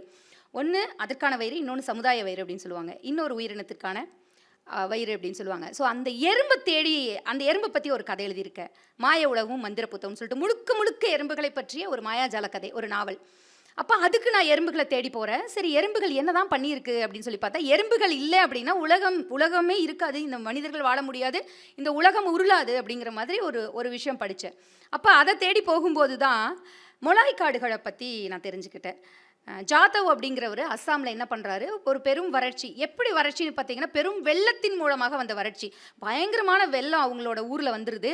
அங்கே நிறைய பாம்புகள் எல்லாம், அங்கே அந்த வெள்ளம் அடிச்சுட்டு வந்து பாம்புகள்லாம் செத்து கிடக்குது, எல்லாம் நிறைய உயிரினங்கள் போயிடுது. அப்போது அந்த நாட்டில் முடிவு பண்ணுறாங்க, என்ன பண்ணுறாங்க, அந்த மாநிலத்தில் முடிவு பண்ணுறாங்க என்னென்னா, ஒரு 5 ஆண்டு திட்டம் மாதிரி போட்டு மரங்களை நடுறதுக்காக ஒரு சில ஊர்களிலிருந்து ஆட்களை செலக்ட் பண்ணி எடுத்துகிட்டு வர்றாங்க. அதில் வந்து ஜாதவ் அப்படிங்கிறவர் ஒருத்தர். அப்போ அவர் வந்து 3 ஆண்டுலேயே அந்த திட்டம் வந்து சரியாக பயன்படாமல் அப்படியே போயிடுது. ஆனால் இவர் முழுக்க அந்த திட்டத்தை கையில் எடுத்து தனி மனிதனாக 1360 ஏக்கரில் ஒரு காட்டை உருவாக்கியிருக்காரு. ரொம்ப ஆச்சரியமாக இருந்துச்சு. எப்படி உருவாக்குனாருன்னு பாருங்களேன். அதுக்கு யார் உதவுனாங்கன்னு பாருங்களேன். எறும்பு தான் உதவுச்சு. மொலாய் காடுகள்னு போட்டு பாருங்க. எறும்புகளை அவர் என்ன பண்ணுறாரு, ஒரு பாலைவனமாட்ட இருந்த ஏரியாவை என்ன முதல்ல கொண்டு போய் எறும்பு ஃபுல்லாக விட்டுறாரு. வெரைட்டி ஆஃப் எறும்புகள் கொண்டு போய் உள்ளே விட்டுறாரு. எறும்புகளையும் மண்புழுக்களையும் விட்டுறாரு. அந்த எறும்புகள் வந்து உழுது அந்த மண்ணை சரி பண்ணி, அதற்கப்புறம் மூங்கில் வச்சு, அதுக்கப்புறம் ஒன்றொன்னா வச்சு, கிட்டத்தட்ட ஒரு 10-20 வருஷம் நல்ல ஒரு காடாக உருவாக்கிட்டாரு. இந்த காடு உருவானது அந்த மாநிலத்துக்கே தெரியாது, அந்த அரசுக்கே தெரியல. ஒரு கட்டத்தில் ஒரு நிருபர் போய் பார்க்குறாரு, யானைகள் கூட்டமாக இங்கே போயிட்டு இருக்கே, இதுதான் ஒரு பாலைவனமான பகுதியாச்சு, எதுக்கு யானைகள் இங்கே போகுது அப்படின்னு சொல்லிட்டு போய் பார்க்குறாங்க. அங்கே போய் பார்த்தா இவ்வளவு பெரிய காடு இருக்குது, யாருக்குமே தெரியாத ஒரு காடு. அதற்கப்புறம் கண்டுபிடிச்சு இவரை பற்றி பேச ஆரம்பித்து இவருக்கு பத்மஸ்ரீ விருது கொடுக்குறாங்க. கொஞ்சம் வருஷத்துக்கு முன்னாடி அவர் இறந்துட்டார். ஸோ ஒரு மனிதன் எறும்பால் ஒரு காட்டை உருவாக்கி இருக்கிறான் அப்படிங்கிறத பார்க்கும்போது ரொம்ப ஆச்சரியமாக இருந்துச்சு. அதை தாண்டி நம்ம நினச்சிட்டு இருக்கிறோம், இன்றைக்கி வரைக்கும் நமக்கு தெரியும் காடு யாரால் உருவாகுது அப்படின்னு கேட்டாவே நம்ம என்ன சொல்லுவோம், பறவைகளால் உருவாகுது, யானைகளால் உருவாகுது அப்படின்னு சொல்லிட்டு. இந்த விஷயத்தை நான் குழந்தைங்கிட்ட எடுத்துகிட்டு போகும்போது ஒரு கதை ஒன்று எழுதுகிறேன். ஸோ காடு யாரால் கண்ணா உருவாகுது அப்படின்னு குழந்தைங்க மத்தியில் கேட்கும்போது பறவைகள் தான் அப்படின்னு சொல்லுவாங்க. யானையால் உருவாகுது. யானையால் எப்படி உருவாகும்? யானை கொண்டு போய் ஒவ்வொரு மரத்துக்கு தண்ணி ஊற்றுமா, ஒவ்வொரு செடிக்கு தண்ணி ஊற்றுமா அப்படின்னு கேட்குறாங்க. அப்போ நான் சொல்ல வரேன், அந்த சாணத்தில் விழுகிற விதைகள் மூலமாக காடு முழுவதும் அடுத்தடுத்த மரங்கள் வர்றதுக்கு யூஸ் ஆகுது அப்படின்னு சொல்லும்போது அந்த குழந்தைங்களுக்கு ஆச்சரியமாக இருக்குது, தெரியல. அப்போது இந்த மாதிரி ஏன் யானைகளை பாதுகாக்கணும், ஏன் எறும்புகளை பாதுகாக்கணும் அப்படின்னு நம்ம வெறுமனே சொல்கிறத விட அதோட பயனை சொல்லி ஒரு கதை வடிவில் சொல்லி அந்த குழந்தைங்கிட்ட கொண்டு போனோம்னா ரொம்ப சுலபமாக அந்த குழந்தைங்க புரிஞ்சுக்குவாங்க. சரி, எறும்பை பற்றி சொல்லியாச்சு, யானை பற்றி சொல்லியாச்சு. யானை பற்றி சொல்லும்போது யானை டாக்டர் அப்படிங்கிற ஒரு கதை ஞாபகம் வரும் என்றைக்குமே. நீங்கள் பெரும்பாலும் கேட்டிருப்பீங்க வீடியோவில், இல்லை படிச்சிருப்பீங்க. ஸ்கூல் ஸ்டூடெண்ட்ஸ் கூட இன்றைக்கி எல்லாத்துக்குமே தெரியும். ஏன்னா பாடப்புத்தகத்திலேயே அது வந்து ஒரு துணை பாட பகுதியில் வைக்கப்பட்டிருக்கு, யானை டாக்டர் அப்படிங்கிற கதை. சும்மா அது ஒரு 10 பக்கத்தில் மேபி வச்சுருக்கலாம். ஆனால் அது ஒரு 50 பக்க கதை. யானை டாக்டரில் அந்த இவர் சொன்னார் இல்லையா, மாடுகள், ஃபாதர் சொன்னார் இல்லையா, மான்கள் வந்து நன்றி சொல்லிட்டு போச்சு அப்படின்னு சொல்லிட்டு. யானை டாக்டர் அதே மாதிரி தானே. அவர் வைத்தியம் பார்த்ததுக்கப்புறம் முதுமலை காட்டிலிருந்து, இவர் இருக்கிறது டாப் ஸ்லிப்பு அந்த வனப்பகுதியில், முதுமலை காட்டிலிருந்து ஒரு யானை கூட்டம் வந்து அந்த டாக்டர் கிருஷ்ணமூர்த்தி அவர்களுக்கு டாக்டர் கிருஷ்ணமூர்த்தி அவர்களுக்கு வந்து நன்றி சொல்லிட்டு போச்சு அப்படின்னு சொல்லுவாங்க இல்லையா. அந்த மாதிரி செந்நாய்களை காப்பாற்றுறாரு. அவங்க செந்நாய்கள் தான் வந்து காட்டுக்குள்ளே இருக்கிற மிருகங்கள்லேயே ரொம்ப ஒரு எப்படி சொல்கிறது, ஒரு 4-5 செந்நாய் சுற்றிச்சுன்னா ஒரு புலி, சிங்கம் எதை வேணாலும் அடிச்சிரும் அப்படிம்பாங்க. அந்தளவுக்கு ரொம்ப பவரான ஒரு விலங்கு. ஸோ அப்படியான விலங்கை இவருக்கு வந்து ஒரு வண்டியில் போயிட்டு இருக்கும்போது, ஜீப்பில் போயிட்டு இருக்கும்போது இறங்குறாரு. ஒரு காட்சி மட்டும் அந்த கதையில் சொல்லிடுறேன், ஏன்னா அது பெரிய கதை, அதுக்கு கீழே நிறைய விஷயங்கள் இருக்குது, வேறு விஷயங்கள். அதனால் ஒரு காட்சி மட்டும் சொல்லிடுறேன். ஒரு காட்சி, அந்த இறங்கின உடனேயும் இவர் சொல்கிறார், கூட வரவர் சொல்கிறாரு, இறங்க வேண்டாம், செந்நாய் மாதிரியான ஒரு கொடுமையான விலங்கு கிடையாது, இறங்க வேண்டாம் எப்படியும் அப்படின்னு. இல்லை அது ஏதோ ஆபத்தில் இருக்குது அப்படின்னு சொல்லி அவர் இறங்கி போகிறாரு. இறங்கி போகும்போது பார்த்தா இவர் நீங்கள் உள்ளே உட்காந்துக்கோங்க, வர வேணான்னு சொல்லிட்டு இறங்கி போயிடுறாரு. இறங்கி போகும்போது அவர் கூட்டிகிட்டு போகுது, அந்த செந்நாய் கூட்டிகிட்டு போனால் அங்கே அடிபட்டு ஒரு நாய் கிடக்குது, காலிலேருந்து சதையெல்லாம் எடுத்த மாதிரி அடிபட்டு கிடக்குது. இவர் போய் ட்ரீட்மெண்ட் எல்லாம் பண்ணிவிட்டு அப்புறம் இவர் வந்துடுறாரு திரும்பி. அப்புறம் அவருக்கு வந்ததையும் சொல்கிறாரு, எப்பவுமே செந்நாய் கூட்டமாக தான் இருக்கும் அப்படின்னு சொன்னாங்க. ஆமாம், இப்பவும் கூட்டமாக தான் இருக்குது, நீங்கள் சுற்றியும் பாருங்களேன் அப்படின்னு சொல்லி பார்க்கும்போது அந்த இடத்த இந்த நாய் கூட்டிகிட்டு தான் போகுது. சுற்றியும் அவ்வளோ செந்நாய் அங்கங்கே நின்றுட்டு பார்த்துட்ருக்கு. அப்போது இவர் வந்துடுறாரு, வந்து உட்காந்துட்டு ட்ரீட்மெண்ட்லாம் கொடுத்தாச்சு. எல்லா செந்நாயும் வந்து காலை தூக்கி தன்னுடைய நன்றியை சொல்லுது அப்படின்னு சொல்லி எழுதியிருப்பார். அப்போது அவர் சொல்கிறார், ஏறி வந்து உட்காந்தோன்னே, ஒருவேளை செந்நாய் கடிச்சிருந்தா என்ன பண்ணியிருப்பீங்க, அது ஆபத்தில் இருக்குதுங்கிறது எனக்கு தெரியும், இவர் இவர் சொன்னார் இல்லையா, ஃபாதர் இப்போ சொல்லும்போது என்ன சொன்னார், நாய் வந்து கூப்பிட்டுச்சு ஜெரால் சாரை, பாரு என் கால் இப்படி இருக்குது அப்படின்னு, அவருக்கு புரிஞ்சுது அப்படின்னு சொல்கிறாரு இல்லையா. அந்த மாதிரி காட்டுக்குள்ளேயே வாழ்கிற மனிதர்களுக்கு அந்த விஷயங்கள் ரொம்ப ரொம்ப புரியும். அப்போது இவர் ஏறி வரும்போது சொல்கிறாரு, ஒரு சென்னாய் அடிபட்டு இருந்தது இல்லையா, அதுதான் அதோட தலைவன். அந்த தலைவன் அடிபட்டுட்டான், இனிமேல் அவன் தலைவனாக இருக்க முடியாது, இந்த கூட்டிகிட்டு போச்சு பாருங்க என்ன, அவன் தான் இனிமேல் தலைவன் அப்படின்னு சொல்லி சொல்கிறாரு. அப்போது காடுகளை விலங்குகளை எவ்வளவு புரிந்து வைத்திருக்கார்கள் வெகு சில மனிதர்கள் அப்படின்னு சொல்லிட்டு, அது ஒரு மிக முக்கியமான கதை.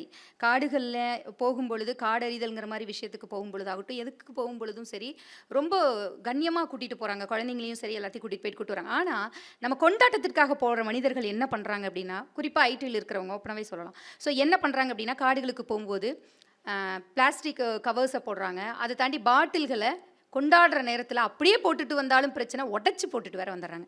யானையோட கால்களில் ஏறி, இந்த கதை முழுக்க அதுதான் இருக்கும். யானை டாக்டரில் யானையோட கால்களில் ஏறி, யானையோட கால்கள் பொதுவாக எப்படி இருக்கும் நமக்கு தெரியும், ஒரு மணல் மூட்டை மாதிரி இருக்குமா, அப்படியே அந்த யானையோட கால்குள்ளே போயிடும். அந்த சீல் அந்த அந்த சீசா உள்ளே போய் கொஞ்ச நாளில் அது சீல் வச்சு வச்சு வச்சு அப்படியே மொத்த உருவமும் அப்படியே சீல் பிடிச்சி இறந்துடும். ஒரே ஒரு சீல், ஒரே ஒரு இவ்வளோண்டு உள்ளே போச்சுனாவே முடிஞ்சுது யானை அப்படிங்கிறாங்க. ஸோ காடுகளுக்கு போகும்பொழுது எப்படி போகணும் அப்படிங்கிற ஒரு விஷயத்த நம்ம அடுத்த தலைமுறைக்கு கற்றுக் கொடுக்க வேண்டியிருக்கு. அதே மாதிரி யானையை பற்றி சொல்லணுன்னா நிறைய இன்சிடென்ட் இருக்குது. அதில் ஒன்று வந்து கொஞ்சம் வருஷத்துக்கு முன்னாடி கேரளாவில் ஒரு பெரிய பிரம்மாண்ட நிகழ்வு நடந்துட்டுருக்கு. அதுக்கு வந்து ஒரு பெரிய ஒரு 20 பேர் 30 பேர் தூக்கி நிறுத்துகிற அளவுக்கான ஒரு பெரிய மரக்கட்டையை அந்த விழாவுக்கு நடனம் ஒரு 20 அடிக்கு பறிச்சு வச்சுருக்காங்க குழி. அப்போ வந்து அந்த யானையை தான் அதை தூக்கி நிறுத்துறதுக்கு வரவழைப்பாங்க. அந்த யானை தூக்கிட்டு வந்துருச்சு, அந்த குழிக்குள்ளே எட்டி பார்த்துட்டு உள்ளே போடல, அதை பின்னாடி வந்துருச்சு. இவங்க வந்து விரட்டுறாங்க, போய் போடுன்னு சொல்லிட்டு மறுபடியும் போகுது, மறுபடியும் வந்துடுது. இப்படியே ஒரு 3 டைம் நடந்தவொடனே ஒரு குட்டி பையன் ஓடி வந்து அந்த குழிக்குள்ளே எட்டி பார்க்குறான். எட்டி பார்த்தா அதுக்குள்ளே ஒரு குட்டி பூனை இருந்துச்சு. சரி எவ்வளோ அறிவு பாருங்க அப்படின்னு சொல்லிட்டு நிறைய வீடியோஸ் இது வந்துச்சு வெளியில். அப்போது ஒரு யானைக்கு வந்து நம்ம நினச்சிட்ருக்குறோம் விலங்குகள் வந்து அப்படியெல்லாம் தெரியாது அப்படின்னு, ஐயா சொன்ன மாதிரி தான் எல்லாத்தையும், புயல் வர்றதையும் சரி சுனாமி வர்றதுலேருந்து விலங்குகளுக்கு தெரியும் அப்படிங்கிறது. நம்ம சின்ன வயசில் சொல்லியிருப்பாங்க, அந்த எறும்பு வந்து உணவை தூக்கிட்டு மேலே போச்சு அப்படின்னா ஏதோ ஒரு மழை வர்றதுக்கான அறிகுறி அப்படின்னு சொல்லுவாங்க, கேள்விப்பட்டிருப்பீங்க, வயசானவங்க நிறைய சொல்லுவாங்க அந்த மாதிரி விஷயங்களை. ஸோ அப்படியான இந்த உலகத்தில் இவ்வளோ உயிர்கள் வாழ்கிற இந்த இடத்துல நமக்கான இடம் என்ன அப்படிங்கிறத நம்ம தெரிஞ்சுக்கணும், மற்ற உயிர்களுக்கான இடம் என்ன அப்படின்னு நம்ம தெரிஞ்சுக்கணும்.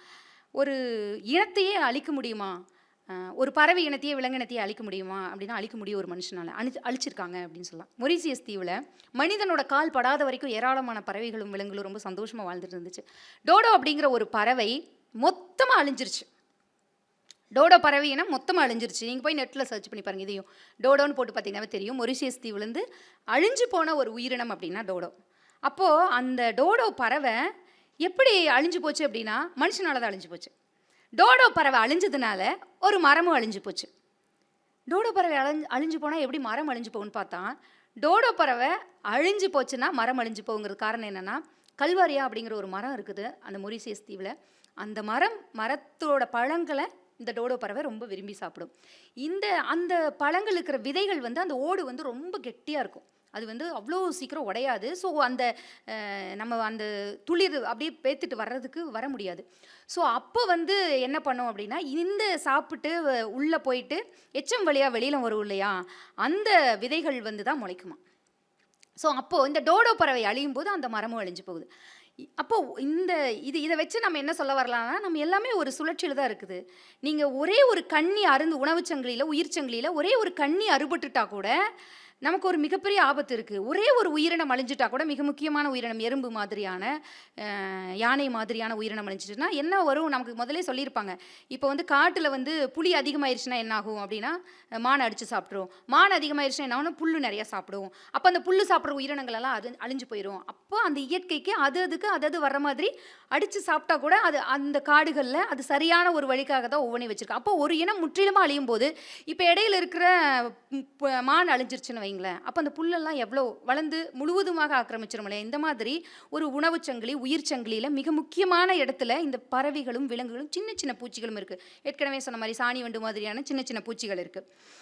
சரி, இதெல்லாம் படித்ததுக்கப்புறம் ஒரு முக்கியமான விஷயம், வன்னி மரம் கேள்விப்பட்டிருக்கீங்களா? வன்னி மரம் வெகு கோயில்கள் அதிகமாக இருக்கும் பார்த்தீங்க அப்படின்னா. இந்த வன்னி மரத்தை பற்றி ஒரு விஷயம் படித்து ரொம்ப ஷாக் ஆயிருச்சு. எனக்கு ரொம்ப ஆச்சரியம் என்னென்னா, அந்த குழந்தைகளுக்காக தேட போய் நம்ம இவ்வளோ விஷயம் தெரிஞ்சுக்கிறோம். நீங்கள் குழந்தை ஒரு கேள்வி கேட்டுச்சு அதை தேடி போனீங்கன்னா, உங்கள் குழந்தைங்கள கேள்வி கேட்க அனுமதிச்சிங்கன்னா நீங்கள் பயங்கரமான அறிவாளி. என் பையன் கேட்ட கேள்விகள் அத்தனையும் தான் எனக்கு இங்கே எழுத வர்றதுக்கும் நான் செயல்படுறதுக்கும் மிக முக்கியமான காரணம். 8 வயசு இருக்கிற ஒரு பையன். ஸோ அந்த பையன் கேட்ட கேள்வி தான், ஒரே ஒரு கேள்வி கேட்டான், அம்மா அந்த உலகத்தில் இருக்கிற எறும்பு எல்லாம் ஸ்டாச்சு ஆயிடுச்சுன்னா என்னமா ஆகும்? எவ்வளோ முக்கியமான கேள்வி, யோசனை பண்ணிப்பேன். எறும்பு எல்லாமே ஸ்டாச்சு ஆயிடுச்சு, அப்படியே சில மாதிரினா என்னமா ஆகும் இந்த உலகம்? இந்த கேள்வியை நோக்கித்தான் என்னுடைய ஒரு நாவல் மாய உலகமும் மந்திர புத்தகமும். அப்போது இப்படி ஒரு கேள்வி உங்கள் குழந்தை கேட்குறான்னா, போடா ஒன்றும் ஆகாதுடா, என்னடா எறும்பு செத்து போச்சுன்னா என்னடா ஒன்றும் ஆகாதுடா உலகத்தில், என்ன எறும்பு பெரிய அவ்வளோ பெரிய உயிரினம் அப்படா அப்படிங்காம நம்ம அதை தேடி போகிறோம் இல்லையா? ஸோ அதுதான் நம்மளை இன்னும் அறிவாளியாக்குதுன்னு நினைக்கிறேன். அந்த மாதிரி தான் இந்த வன்னி மரத்தை பற்றி தேடி போனேன். சரி, இந்த வன்னி மரத்தில் என்னதான் இருக்குது ஒரு விஷயம், அந்த ரொம்ப நாளாக அந்த வன்னி மரத்தை பற்றி தெரிஞ்சுக்கணும்னு சொல்லிட்டு ரொம்ப ஆச்சரியமாக இருந்துச்சு. ராஜஸ்தானில் ஜோத்பூருங்கிற ஒரு ஊரில் இந்த வன்னி மரத்தை 363 வன்னி மரத்தை ஒட்டு மொத்தமாக வெட்டியிருக்கிறாங்க. 363 பெண்களை வெட்டியிருக்காங்க. வன்னி மரத்தை காப்பாற்ற போன பெண்களை வெட்டியிருக்காங்க. இப்படி ஒரு விஷயம் வருது. எதற்காக அப்படின்னு சொல்லி உள்ளே போய் பார்க்க போகும்போது, கொஞ்சம் ரொம்ப வருஷத்துக்கு முன்னாடி ஆண்டுட்டு இருந்த ராஜா வந்து ரொம்ப வறுமையாயிருச்சு. அந்த நேரத்தில் இந்த வன்னி மரங்கள் தான் அந்த வறுமையிலிருந்து காப்பாற்றுன்னு சொல்லுவாங்க. அவ்வளோ ஹெல்த்தியான ஃபுட்டாக அங்கேருந்து அதுலேருந்து எடுத்துக்கிட்டாங்க. உயிரினங்களை வாழ வைக்கிறதுக்கெல்லாம் அதுலேருந்து எடுத்துக்கிட்டாங்க அப்படின்னு சொல்லி தெரிய வருது. அப்போது அதுக்கு அடுத்து வந்த அரசன் இந்த வன்னி மரத்தோட ஒரு பையனை தெரியாமல் என்ன பண்ணிட்டாரு, சும்மா அந்த ஃபர்னிச்சர்லாம் பண்ணுறோம் இல்லையா, அதுக்காக அந்த வன்னி மரங்கள்லாம் தொடர்ந்து வெட்டுறாங்க. இதை தெரிஞ்ச அந்த கிராமத்து மக்கள் என்ன பண்ணுறாங்க, வன்னி மரத்தை வெட்டக்கூடாது அப்படின்னு சொல்லி முன் வர்றாங்க. அதில் முதல்ல வந்து அமிர்தாங்கிற பெண்ணு தான் முதல் வந்து மரத்துக்கிட்ட நிற்கிறாங்க வெட்டக்கூடாதுன்னு சொல்லிட்டு. அவங்கள பின்தொடர்ந்து 363 பெண்கள் ஒவ்வொரு மரத்துக்கிட்டையும் நின்றுறாங்க. ஆனால் மன்னர் சொல்லிட்டாரே, என்ன இருந்தாலும் வெட்டிட்டு போகணும்னு சொல்லிட்டு என்ன பண்ணாங்க, இந்த 363 பெண்களையும் வெட்டிட்டு 363 மரங்களையும் வெட்டிடுறாங்க. அதன் பிறகு இந்த வன்னி மரத்தோட பயனை உணர்ந்து அவர்களுடைய நினைவாக 363 மரங்கள் நடுறாங்க. ஸோ இப்படி ஒரு மரமும் ஒரு புழுதியும் ஒரு உயிரினமும் நம்ம வாழ்கிறதுக்காக, உண்மை சொல்லணும் அப்படின்னா மகத்தான சல்லிப்பயலான மனிதன் வாழ்வதற்காக ஒவ்வொரு உயிரும் நம்மோட பயணம் பண்ணிகிட்டு இருக்கு. நமக்கு தெரிஞ்சது எல்லாமே நம்ம கூட வாழ்கிற, நம்ம ஊரில் இருக்கிற நம்மளை மாதிரியான மனிதர்கள் தான். அதை தாண்டி காடுகளில், பாலைவனங்களில், கடல்கள் இருக்கிற உயிரினங்களை பற்றி நமக்கு தெரியாது. கடலை பற்றி ஒரு கதை எழுதியிருக்கேன், கடலுக்கடியில் மரம். அது 5 விருதுகள் வாங்கியிருக்கு. சரஸ்வதிக்கு என்னாச்சுன்னு ஒரு நாவல் எழுதியிருக்கேன். பாத்ரூம் ஃபெசிலிட்டிஸ் இல்லை அப்படின்னா குழந்தைகளுக்கு என்ன ஆகும், பெண் குழந்தைகளுக்கு குறிப்பாக பீரியட்ஸ் டைமில் என்ன ஆகும், இல்லை பாத்ரூம் போகல நார்மல் டைம்லேயும் பாத்ரூம் ஒரு நாள் ஃபுல்லாக போகாமல் இருந்தால் என்ன ஆகும், அதுக்கு பின்னாடி வர பிரச்சனை என்ன, அது அரசாங்கம் என்ன பண்ணலாம், நம்ம என்ன பண்ணலாம், இப்படிங்கிற மாதிரியான ஒரு விஷயத்த என்றைக்குமே சூழலியல் சார்ந்துன்னு வரும்போது பெண்கள் மிக முக்கிய பங்கு வகிக்கிறாங்க அப்படின்னு சொல்லணும். எல்லா உயிரினத்துலேயும் பெண் தான் வழி நடத்திட்டு போவாங்க. நீங்கள் யானை எடுத்துக்கோங்க, தேனி எடுத்துக்கோங்க, எறும்பு எடுத்துக்கோங்க, எல்லாமே ராணி தேனி, ராணி எறும்பு இப்படி தான் இருக்கும். ஆனால் ஏன் வந்து பெண்களில் மட்டும் இப்படி இருக்குது, ஆண்கள் வழி நடத்திட்டு போகிறாங்க அப்படின்னு பார்க்கும்போது, இல்லை, அது கிடையவே கிடையாது. ஒரு பெண் தான் வழி நடத்திட்டு போயிட்டுருக்கா. ஆதி காலத்தில் வாழ்க முதல் கங்கை வரை அப்படிங்கிற ஒரு புத்தகத்தில் என்ன விஷயம் எங்கே பேசினாலும் கடைசியாக பெண்களை பற்றி பேசாமல் முடிக்கவே முடியாது. பெண்களுடைய வரலாறு அப்படிப்பட்டது. பெண் தான் வழி நடத்திட்டு போயிட்டுருக்கா. எப்போ எந்த காலகட்டத்தில் மாறுது அப்படின்னு பார்த்தீங்கன்னா, ஏன் பெண் வழி நடத்திட்டு போயிட்டுருக்கான்னு அதுக்கு ஒரு காரணம் இருக்குது. அதில் ஏன் பெண் வழி நடத்திட்டு போயிட்டுருக்கா அப்படின்னா, பெண்ணை தான் வந்து தெய்வமாக அந்த நேரத்தில் கொண்டாடுனாங்க. ஏன் கொண்டாடுனாங்க அப்படின்னு பார்த்தா, பெண் தான் ஒரு குழந்தைய பெற்று தரான். அப்போ தேவை என்னன்னா, ஒரு கூட்டம் குழுவாக வாழ்கிறாங்களே, அந்த கூட்டத்துக்கு ஒரு புதுசாக ஒரு மனுஷன் தேவை. வேட்டையாடுறதுக்கு புதுசாக ஒரு மனுஷன் தேவை. நம்ம கூட்டம் பெருசாகணும்னா புதிதாக அடுத்தடுத்து மனுஷன் தேவைப்பட்டுட்டே இருக்கா, குழந்தை தேவைப்பட்டே இருக்கா, அவன் வளர்ந்து பெரியவன் ஆகணும். அதுக்காக இப்போது இந்த பெண் பெற்று கொடுக்குறா. ஆகா, இந்த பெண் பெற்று கொடுக்குறாளே, இவ எவ்வளோ ஒரு உயிரையே கொடுக்குறாளே, அப்போ இவ தானே சிறந்தவ அப்படின்னு சொல்லிட்டு அவள் பின்னாடி, அந்த குழுவில் இருக்கிற மூத்த பெண் பின்னாடி தான் மொத்த குழுவும் போகும். அப்படி இருந்த காலகட்டத்தில் எப்படி அது ஆண்வழி சமூகமாக மாறுகிறது, இப்போ இன்னைக்கு இருக்கிற சமூகமாக எப்படி மாறுச்சு அப்படின்னு பார்க்கும்போது, இடைப்பட்ட காலத்தில் என்ன நடந்துச்சு, இப்போ திரும்பவும் தங்களுடைய உரிமைக்காகவும் சமநிலைன்னு கூட சொல்ல முடியாது, ஓரளவுக்கான இடத்தை அடையிறதுக்காகவே பெண்கள் எவ்வளவு போராட வேண்டியிருக்கு. ஒரு ஆண் 100% தனது வெற்றிக்காக உழைக்க வேண்டும் என்றால் ஒரு பெண் 200% உழைக்க வேண்டும். ஸோ இந்த போராட்டமெல்லாம் இதுக்கெல்லாம் நடக்கணும் அப்படின்னா, அந்த காடுகளில் வாழ்ந்த பெண் தலைமை இடத்துலேருந்து எப்படி இங்கே வந்துச்சு, இடையில என்ன நடந்துச்சு, நிறைய விஷயங்கள் நடந்துச்சு. ஸோ அதையெல்லாம் நீங்கள் கண்டிப்பாக வாசித்து பார்க்கணும், எப்படியான நிலையிலேருந்து பெண்கள் வந்திருக்காங்க அப்படின்னு சொல்லிட்டு. கடைசியாக ஒரே ஒரு விஷயத்தை மட்டும் சொல்லிட்டு முடிச்சுக்கலாம்னு நினைக்கிறேன். அடுத்தது ஜெரால்ட் சார் கலந்துரையாடல் இருக்குது. மிக முக்கியமான பகுதி அதுன்னு நான் நினைப்பேன் எப்பவுமே. ஏன் அப்படின்னா, நமக்குள்ள சில புரிதல்கள், நம்பிக்கைகள் வச்சுருப்போம் இல்லையா? நாய்களை பற்றி ஆகட்டும், பூனைகளை பற்றி, விலங்குகளை பற்றி பொதுவாகவே. நாய்களை பற்றி என்ன அப்படின்னா, தெருநாய் அப்படிங்கிற ஒரு விஷயத்தை மிக முக்கியமாக கையில் எடுத்துருக்கிறதுக்கான காரணம் என்ன அப்படின்னு சொல்லிட்டு நீங்கள் கேட்குற கேள்வி மூலமாக இன்றைக்கி நீங்கள் தெரிஞ்சுக்கலாம். நம்மளுடைய பாதுகாப்புக்காக காட்டிலிருந்து அழைத்து வரப்பட்ட ஒரு உயிரி நாய். காட்டில் வளர்ந்துட்டுருக்கிற ஒரு நாயை நம்மளோட பாதுகாப்புக்காக. இன்றைக்கி நமக்கு பாதுகாப்புக்கு என்ன தேவை அப்படின்னா தேவையில்லை. இன்றைக்கி பூட்டு வந்ததுக்கப்புறம் நாய் மறக்கப்பட்டுச்சு. அப்புறம் வாட்ச்மேன் வந்ததுக்கப்புறம் நாய் மறக்கப்பட்டுச்சு. அப்புறம் இப்போ இன்றைக்கி சிசிடிவி கேமரா வந்தப்போ நாய் மறக்கப்பட்டுச்சு. ஸோ இந்த கொண்டு வந்த உயிரினங்களை அம்போன்னு அப்படியே நம்ம விட்டுறோம். இன்றைக்கி ஒரு ஸ்டேட்டஸ்க்காக வளர்க்கப்படுறது தான் நாய்கள். உண்மையை சொல்லப்போனால் பாதுகாப்புக்காக எல்லாம் வந்துருச்சு. ஸோ நம்ம தேவைக்கு கொண்டு வரோம், தேவையில்லைன்னா எங்கே வேணாலும் விட்டுறோம் அப்படிங்கிற ஒரு சூழல் தான் இன்றைக்கி. அதுதான் மனிதன் மகத்தான சல்லிப்பயல் அப்படிங்கிறது. எல்லா இடங்கள்லையுமே தான், எல்லாருமே தான். தேவைக்காக சிலரை பயன்படுத்தி கொள்வதும், தேவைக்காக சில உயிரினங்களை பயன்படுத்தி கொள்வதும் எல்லாமே மனிதர்கள் தான். ஸோ அப்படி வாழ்கிற இந்த காலகட்டத்தில் இந்த நாய்கள் எந்த அளவுக்கான பிரச்சனையை கொடுக்குது அப்படின்னு சொல்லிட்டு நம்ம நினச்சிட்டு இருக்கிறோம். அது எந்த மாதிரியான புரிதல், இதை தாண்டி என்ன விஷயங்களை இன்றைக்கி நம்ம கேட்கலாம் அப்படின்னு சொல்லி நீங்கள் திங்க் பண்ணி வச்சுக்கோங்க. நாய்களை பற்றி, இல்லை நம்ம வளர்க்குற உயிரினங்கள் எதுவாக இருந்தாலும், பறவைகளாகட்டும் விலங்குகளாகட்டும். ஏன் அப்படின்னா, கிட்டத்தட்ட ஒரு 10-20 வருஷத்திற்கு மேலாக இந்த விஷயத்தை பற்றின ஆராய்ச்சிகள், பல்வேறு நாடுகளுக்கு போய், காடுகளுக்கு போய் வாழ்ந்து, ஸோ இப்படியெல்லாம் தன்னை விலங்குகளுக்காகவே அர்ப்பணித்த ஒரு மனிதனாக நம்ம முன்னாடி நின்றுட்டுருக்கார் இன்றைக்கி. அவர் ஃபாதர் பேசும்போது நிறைய விஷயங்கள் சொன்னார். கடைசியாக நான் ஒரே ஒரு விஷயத்தை மட்டும் அவரை பற்றி சொல்லிட்டு முடிச்சுக்கலான் இருக்கேன். எனக்கு ஒரு பெரும் மதிப்பு வர்றதுக்கான ஒரு மிக முக்கியமான காரணம், ஒரு முறை ஒரு நாய் அடிபட்டிருக்கு அப்படின்னு சொன்னாங்க. 90% உயிர் இழக்கிற சூழலில் தான் இருக்குது.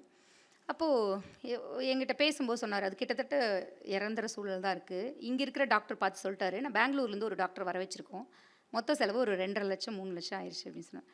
இறக்க போகிற ஒரு நாய்க்கு ஒரு 2.5 லட்சம் 3 லட்சமா? மனுஷனுக்கே இன்றைக்கி அம்மா அப்பாவாக இருந்தால் கருணை அப்படிங்கிறது கொலையில் இருக்குது அப்படின்னு சொல்லி நான் என்றைக்குமே நினைப்பேன். இன்றைக்கு கருணை அப்படிங்கிற வார்த்தை அப்படிங்கிறது. ஸோ அப்போது 2.5 லட்ச ரூபா 3 லட்ச ரூபா 90% இறந்து கொண்டு இருக்கும் ஒரு நாய்க்காக செலவு பண்ணி, அது கடைசியில் நாய் உண்மையாக இறந்துருச்சு, அது வேறு விஷயம். பட் அதை காப்பாற்றணும்னு நினைக்கிற ஒரு மனசு இருக்குது பார்த்தீங்களா? ஸோ அதுக்கு விலையே இல்லை அப்படின்னு சொல்லி நான் தெரிஞ்சுக்கிட்டேன். ஸோ இந்த பிரபஞ்சம் மனிதர்களுக்கானது மட்டுமல்ல, அனைத்து உயிரினங்களுக்குமானது. தொடர்ந்து உரையாடுவோம். உலகின் மிகச்சிறந்த சொல் செயல். வென்றவனுக்கும் தோற்றவனுக்கும் வரலாற்றில் இடம் உண்டு, வேடிக்கை பார்த்தவனுக்கு இடமே இல்லை. வாய்ப்புக்கு நன்றி, வணக்கம்.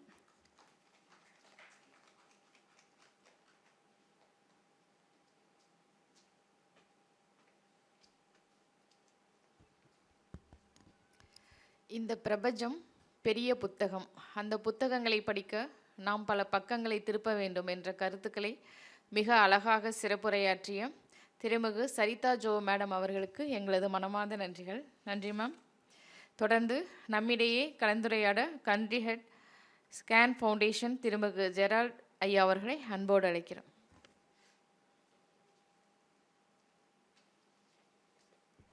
அனைவருக்கும் மாலை வணக்கம். இந்த இப்போ ஃபாதர் பேசுனாங்க. இவங்க ஃபாதரும் சரிதாவும் by profession they are doing something. இது எல்லாமே வாலண்டரி சர்வீஸாக தான் நாங்கள் எல்லாருமே பண்ணுறோம். இது 15 நாடுகளில் இருக்கக்கூடிய ஒரு இன்டர்நேஷ்னல் ஆர்கனைசேஷன் ஸ்கேன் ஃபவுண்டேஷனுங்கிறது. இப்போ 5 ஆண்டுகளாக நான் இந்தியாவுக்கு இந்த ஆர்கனைசேஷனுடைய ஹெட்டாக இருக்கிறேன். இப்போ இது விலங்குகள் சம்மந்தமாக, விலங்குகள் எந்த ஒரு நியூஸ் பேப்பர் எடுத்தாலும் ஹியூமன் அனிமல் கான்ஃப்ளிக்ட் அதிகமாகிட்டே இருக்குது. அது வைல்டு அனிமலாக இருந்தாலும் சரி, டொமஸ்டிகேட்டட் அனிமலாக இருந்தாலும் சரி, பெட் அனிமலாக இருந்தாலும் சரி. இப்போ அவங்க 2 பேரும் பேசுகிறத வச்சு, இல்லது உங்களுக்கு பொதுவாக உங்களுடைய தினமும் சந்திக்கக்கூடிய பிரச்சனைகள், விலங்குகள் சம்மந்தமான பிரச்சனைகளை பற்றி ஏதாவது கேள்விகள் விளக்கங்கள் இருந்தால் அனுபவத்தின் அடிப்படையிலையும் சயின்டிஃபிக்காகவும் ஏதாவது என்னால் பதில் சொல்ல முடியும்னா சொல்லுவேன். ஏன்னா நான் பேசிக்காக என்னுடைய ப்ரொஃபஷன் அனிமல் பிஹேவியரிஸ்ட்னா. நான் அமெரிக்காவில் 5 ஆண்டுகள் அனிமல் பிஹேவியர் அந்த ஸ்டடீஸ் முடிச்சுட்டு அங்கே ஒர்க் பண்ணிவிட்டு இப்போ இந்த ஆர்கனைசேஷனுடைய ஹெட்டாக இருக்கிறேன். ஏதாவது கேள்விகள் தேவைப்பட்டால் சயின்டிஃபிக்காகவும் பதில் சொல்ல முடியும், ப்ராக்டிக்கலாகவும் அனுபவத்தின் அடிப்படையில் சொல்லலாம். கேட்கலாம். ஏதாவது கேள்வி, ஏதாவது ஒன்று. நம்ம தினமும் ஏதாவது ஒன்று கடந்து வர்றோம். சாதாரண கேள்வியாக இருக்கலாம், பெரிய கேள்வியாக இருக்கலாம், எப்படி வேணாலும் இருக்கலாம். சொல்லுங்கள் ஐயா. சொல்லுங்கள். ஆமாம், ஒழிச்சிருக்கோம்.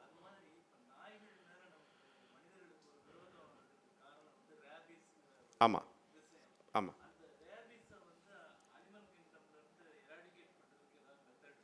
சரி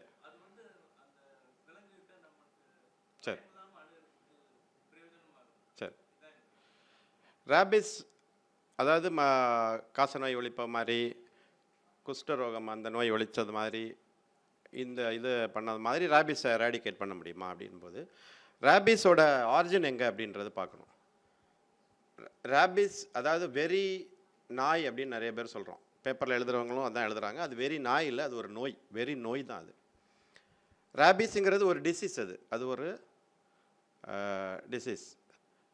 இப்போ கேன்சர் செல்ஸ் வந்து பார்த்திங்கனாக்கா எல்லாருடைய பாடியிலையும் இருக்கும். இம்யூனிட்டி எங்கே எப்போ குறையுதோ அப்போ அது வந்து அதிகமாகும்.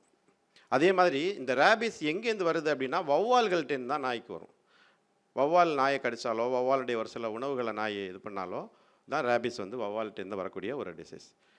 அந்த டிசீஸ் எப்போவுமே நாய்கிட்ட இருக்காது, அது எப்போவுமே அது ஆக்டிவேட் ஆகாது. இந்த ரேபிட் அட்டாக் ஆன அந்த டிசீஸ் அட்டாக் ஆன நாய் வந்து நம்மளை கடித்தா மட்டும்தான் ரேபிஸ் வந்து டிசீஸ் வரும். எல்லா நாய்க்குமே அது இருக்காது.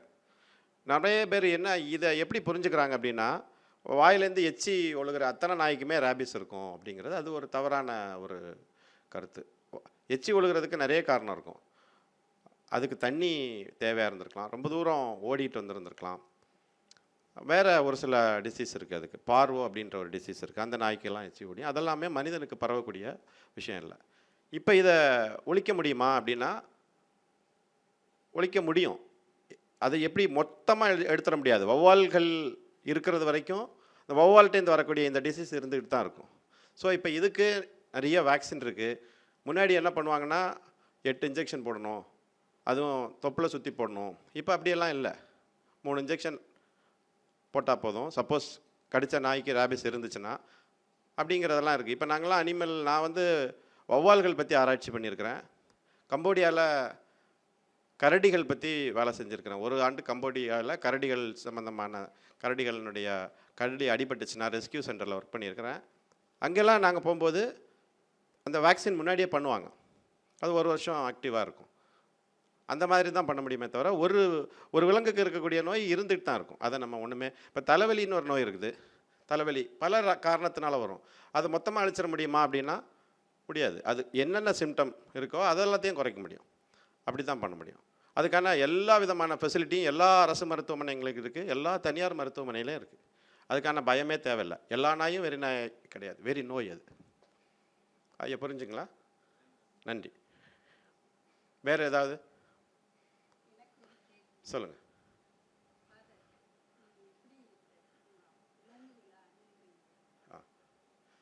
என்ன மாதிரி சூழ்நிலையில் எப்படி அணுகிறேன்னா எந்த இடத்துல?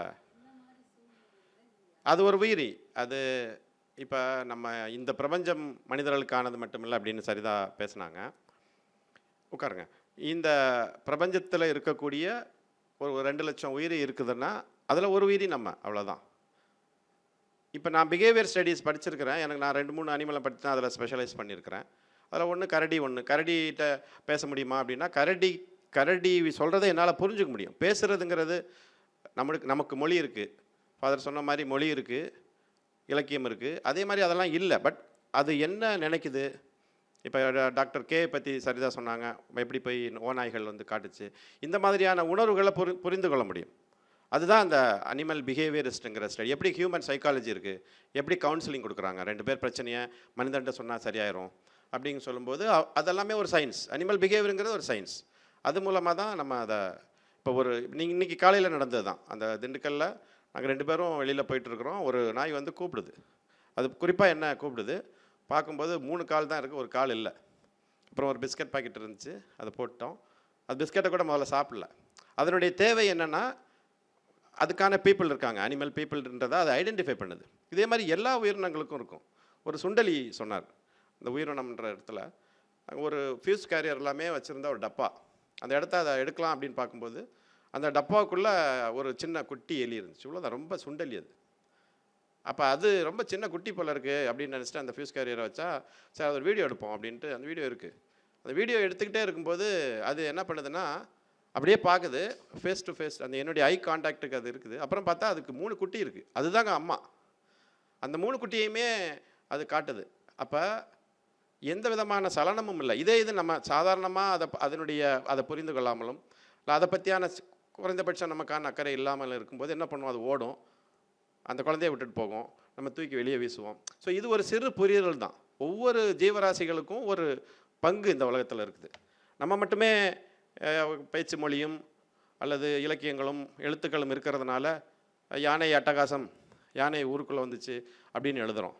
இப்போ யானைக்கு அதே மொழி இருந்துச்சுன்னா எழுதும் தானே. மனிதர்கள் என்ன ஆக்கிரமம் எங்களுடைய நிலங்களையும் எங்களுடைய காடுகளையும் 33% காடு இருக்கணும், அதை என்ஷூர் பண்ணணுன்றது சட்டம். எங்கே இருக்குது காடு? ஒரு ஃப்ளாட் கட்டணும்னா 33% அந்த இடத்துல க்ரீன் கவர் இருக்கணும். எங்கே இருக்குது? இல்லை. அப்போ எல்லாத்தையும் மீறக்கூடிய ஒரே ஸ்பீசிஸ் மனிதன் தான், இல்லையா?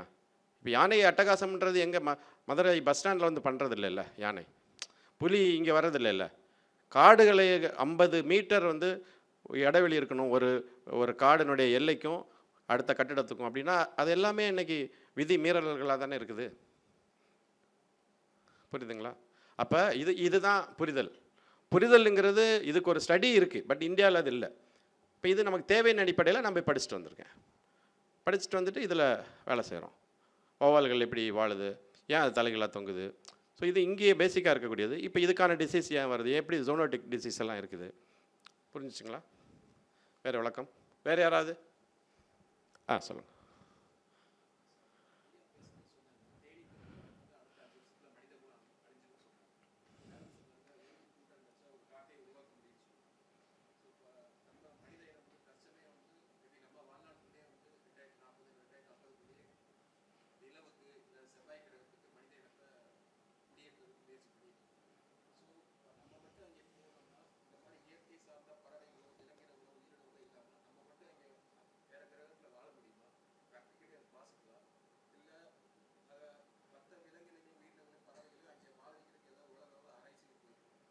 முன்னாடியே போயிருக்கு. அது போன வாரம் நானும் சரிதான் பேசிக்கிட்டு இருக்கும்போது ஒரு கதை சொன்னாங்க. கதை இல்லை, ஒரு நிகழ்வு. உட்காருங்க. அதானே முதல்ல நீங்கள் சொன்னீங்கன்னா கரெக்டாக இருக்கும். வாங்க.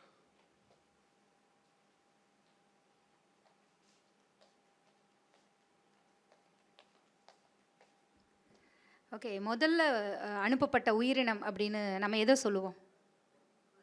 குரங்கு. ஓகே, அதுக்கப்புறம் லைக்கா கிடையாது. பல வண்டு அப்படிங்கிற ஒரு பூச்சி தான் முதல்ல அனுப்புகிறாங்க. அது உயிரோடு தான் வந்துடுது. அப்புறம் குரங்கு அனுப்புகிறாங்க, அது உயிரோடு தான் வந்துடுது. அப்புறம் தான் நாய் அனுப்புகிறாங்க.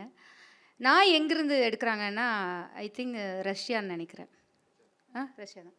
ஸோ அந்த நாய் எப்படி செலக்ட் பண்ணுறாங்க அப்படிங்கிற விதமெல்லாம் சொல்லியிருந்தாங்க. எனக்கு அதை பற்றி கதை எழுதணுங்கிறதுக்காக நான் தேடி போனது தான். சரி, இந்த லைக்காவை குழந்தைங்களுக்கு அறிமுகப்படுத்தணும் அப்படின்னு சொல்லி தேடி போகும்போது இந்த நாய் எப்படி செலக்ட் பண்ணுறாங்கன்னா 2 தெரு நாய்களை எடுத்துகிட்டு வர்றாங்க. லைக்காங்கிற நாய் ஒன்று, இன்னொரு நாய் ஒன்று. அப்போ இந்த 2க்கும் பயிற்சி கொடுக்குறாங்க. இந்த 2க்கும் பயிற்சி கொடுக்கும்போது ஒரு நாய் ரொம்ப பாசமாக இருக்குது அவங்க மேலே. 2மே பாசமாக இருக்குது. ஆனால் லைக்காவோட இன்னொரு நாய் ரொம்ப பாசமாக இருக்குது. அந்த நாய் சமீபத்தில் தான் குட்டி வேற போட்டிருக்கு. அதனால் அங்கே இருக்கிறவங்க பராமரிக்கிறவங்க இந்த நாயை அனுப்ப வேணாமே, லைக்காவை அனுப்பிச்சிக்கலாம், இந்த நாயை வச்சுக்கலாமே அப்படின்னு சொல்கிறாங்க. எனக்கு அது படிக்கும்போது நிறைய உண்மையில தேடி போகும்போது அவ்வளோ விஷயங்கள் தெரிய வருது. இந்த அன்பு அப்படிங்கிற ஒரு விஷயம் எவ்வளோ வேலை செய்து பாருங்கள் அப்படின்னு சொல்லிட்டு. ஏன் அவங்கள நமக்கு ஒன்று பிடிச்சதுன்னா முதல்ல நிலாவை போய் தொட்டவங்க, இறங்கினவங்க, கால் வச்சவங்க யார் அப்படின்னா ஆம்ஸ்ட்ராங் நம்ம சொல்லுவோம் இல்லையா. ஸோ ஒரு சாதனையை பண்ணுறவங்க அப்படி இருக்கணும், நமக்கு பிடிச்சவங்களா இருக்கணும், சாதனை பண்ணணும்னு நினைப்போம். ஆனால் அந்த பிடிச்ச உயிரினத்தை ஏன் தக்க வச்சுக்கிறாங்க அப்படின்னா அங்கே போயிடுச்சு அப்படின்னா அது உயிருக்கு கேரண்டி கிடையாது. ஸோ அதுக்காக ரொம்ப அன்பாக இருக்கிற அந்த உயிரினத்தை வச்சுக்கிட்டு இந்த லைக்காவை அனுப்புகிறாங்க. இந்த லைக்கா போய் இந்த லைக்கா தான் மற்ற உயிரினமெல்லாம் ஏன் உயிரோட வந்துச்சு அப்படின்னா அந்த ஆர்பிட்டில் இவ்வளோ தூரம் தான் போகணுன்னு அந்த அளவு தான் போயிருக்குது. இதுதான் அது அந்த எல்லையை தாண்டி கடந்து அனுப்பிச்சிருக்காங்க. இது போய் கொஞ்சம் கிட்டத்தட்ட 72 மணி நேரம்னு அவங்க சொல்கிறாங்க. பட் அது கிடையாது, அதுக்கு முன்னாடியே இறந்துருச்சு அப்படின்னு சொல்லியும் சொல்கிறாங்க. ஸோ அது மேலே போய் கொஞ்சம் நேரத்துலேயே அது இறந்துருது. அப்போது இன்னைக்கு அதை பற்றி நிறைய கேள்விகள் முன்வைக்கப்படுது. என்ன அப்படின்னா, இன்றைக்கா இருந்துன்னா அப்படி ஒரு நாயை அனுப்பிச்சிருக்க முடியுமா? விலங்குகள் ஆர்வலர்கள்லாம் விட்டுருப்பாங்களா? ஆனால் அன்னைக்கு இந்த மாதிரியெல்லாம் கிடையாது. எப்படி சைல்டு லேபர் வந்து ஒரு 80களில் 70கள்லாம் ரொம்ப ரெஸ்ட்ரிக்ஷன் கிடையாது இல்லையா? குழந்தைங்க எல்லா பக்கமும் வேலை செய்வாங்க, எல்லா கடைகளையும் வேலை செய்வாங்க. அப்படி இன்னைக்கு இந்த விலங்குகள் ஆர்வலர்கள் ரொம்ப எடுத்த முயற்சியின் காரணமாக இது 1970 சம்திங் நடந்துன்னு நினைக்கிறேன் இப்போ. ஸோ அப்போ வந்து இந்த மாதிரிலாம் கிடையாது அப்படிங்கும்போது, ஆனால் இந்த விஷயத்தெல்லாம் கேள்விப்படும்போது ஒரு உயிர் செத்து போயிடும் அப்படின்னு நினச்சே அனுப்புகிறாங்க. எதுக்காக அப்படின்னா, நம்ம போய் அங்கே வாழ முடியுமா அப்படின்னு செக் பண்ணுறதுக்காக ஒரு உயிரை நம்ம அனுப்புகிறோம். ஸோ இதை தான் நான் சார்கிட்ட சொல்லிட்டு இருந்தேன். தேங்க்யூ. அப்போ இல்லை, இது வரைக்கும் லைக்காவுடைய இறப்புக்கு அப்புறம் எந்த உயிரினமும் அங்கே இருக்கிறதா இன்னும் தகவல் இல்லை. இது ஆராய்ச்சிகள் போயிட்டு இருக்குது. ஒரு குளவி ஒன்று அனுப்பியிருக்காங்க. அதுக்கப்புறம் அது என்ன ஆச்சுங்கிறது இன்னும் ரஷ்யா அதை வெளியிடல. நாங்கள் படித்த கடைசியான தகவல், எனக்கு இது இன்னும் அதிகமான தகவல் இதில் இல்லை. லைக்காவுக்கு அப்புறம் நடந்தது அதுதான். வேறு ஏதாவது குறைவான நபர்கள் இருந்தாலும் ஒரு சில கேள்விகள் சரியான கேள்வி. ஏன்னா ரேபிஸ்ங்கிறது ஒரு முக்கியமான ஒரு விஷயம். யாரை பார்த்தாலும் ஒரு ஸ்கூலுக்கு போயிருந்தோம் நேற்று, ஒரு டீச்சர் வந்து எனக்கு நாயே பிடிக்காது அப்படின்னாங்க. ஏன் பிடிக்காது அப்படின்னா, நாய் கடிச்சிச்சுன்னா 8 ஊசி போடணும், ஊசினா எனக்கு பயம் அப்படிங்கிற அது ஒரு சாதாரணமான கேள்வி இல்லை அவங்க சொன்ன பதில். ஏன்னா ஒரு 50-60 குழந்தைகளுக்கு டீச்சராக இருக்கிறாங்க. இப்போ அதெல்லாம் ரொம்ப சாதாரணமாக அதான் சொன்னேனே, அந்த டிசீஸுங்கிறது அது ஒரு நோய் தான். அதை வந்து எராடிகேட் பண்ணலாம். ஆல்மோஸ்ட்டு நிறைய கண்ட்ரியில் பண்ணிட்டாங்க. தெருநாய் இப்போ ரேபிஸ் டிசீஸை பார்க்கும்போது ஒரு ஒரு கொஞ்சம் பின்னாடி நம்ம போய் பார்க்கணும், எப்படி தெருவில் நாய் வந்துச்சு அப்படிங்கிறது தான். எல்லாருமே இங்கே என்னோட மூத்தவர்கள் அத்தனை பேருமே விலங்குகள் நல்ல ஆர்வலர்கள் தான். அதில் எனக்கு மாற்று கருத்தே இல்லை. என்னென்னா எல்லாமே நம்ம ஊர்கள் அத்தனையுமே கிராமங்களாக இருந்த காலத்தில் காக்காவுக்கு சோறு வச்சோம், மீதி இருந்த சாப்பாடை நாய்க்கு வச்சோம், கொஞ்சோண்டு மண்புழுக்கு போட்டோம். குப்பை தொட்டின்ற ஒரு விஷயம் கண்டுபிடிக்கிறதுக்கு முன்னாடி எல்லாருமே நம்மை சார்ந்த விலங்குகளுக்கு உணவளித்துக்கிட்டு தான் இருந்தோம். இன்றைக்கி ஏன் அதை ஒரு அனிமல் ரைட்ஸ் இஷ்யூ ஆகிருக்கு அப்படின்னா, அந்த அந்த சமூகத்துலேருந்து மாறி எப்போ இந்த பெட் ஷாப் அப்படிங்கிறது ஒரு ட்ரேடாக மாறிச்சோ அன்னையிலேருந்து தான் தெருவில் நாய் அதிகமாகிடுச்சு. என் குழந்தைக்கு நாய் குட்டி வேணும், நாங்கள் அதனால தான் ஃபாதருக்கான தலைப்பை ஃபாதர் செலக்ட் பண்ணும்போது எங்கள் அம்மாவுக்கு நானும் ஒரு குழந்தை தான், இது வந்து ஒரு அனிமல், ஒரு எந்த விலங்காக இருந்தாலும் சொல்லுது. நாய்க்கு பிறந்தா என்ன சொல்லுவோம் நம்ம? நாய் குழந்தை பிறந்திருக்குன்னு யாராவது சொல்லுவோமா? நாய் குட்டி போட்டிருக்குன்னு தானே சொல்கிறோம். அப்போ குட்டிங்கிற வார்த்தைக்கும் குழந்தைங்கிற வார்த்தைக்கும் சைக்கலாஜிக்கலாகவே அந்த அட்டாச்மெண்ட் டிட்டாச்மெண்ட்டாக தான் இருக்குது. நாய் குட்டி போட்டிருக்கு, நாய் குழந்தை பிறந்திருக்குன்னு சொல்லி பாருங்களேன், எவ்வளவு ஒரு அடுத்த லெவலுக்கு நம்ம போயிட்டோன்னு தான் அர்த்தம். அதனால தான் நாங்கள் அந்த டைட்டில் வந்து எல்லா இடங்களையும் அந்தந்த உயிரினத்துக்கு அந்தந்த குழந்தை தான். அது மனிதனுடைய பார்வையிலேருந்து ஹியூமன் சென்ட்ரிக் அப்ரோச்சில் இருந்து எப்போ ஒரு அனிமல் சென்ட்ரிக் அப்ரோச்சுக்கு நம்ம வர்றோமோ அப்போ வார்த்தைகள் மாறும், அப்போ நம்முடைய சிந்தனைகள் மாறும். நான் 58 நாடுகளுக்கு போயிருக்கிறேன், ஒரு 20 நாடுகளில் வேலை செஞ்சுருக்கிறேன். இது எல்லாமே அனிமல் பிஹேவியர் சம்மந்தமாக. எங்கே போனாலும் இந்தியா அப்படின்னு சொன்னால் வள்ளலாரை கேட்குறாங்க. வள்ளலார் எனக்கு பக்கத்து வீட்டுக்காரன்லாம் இல்லை.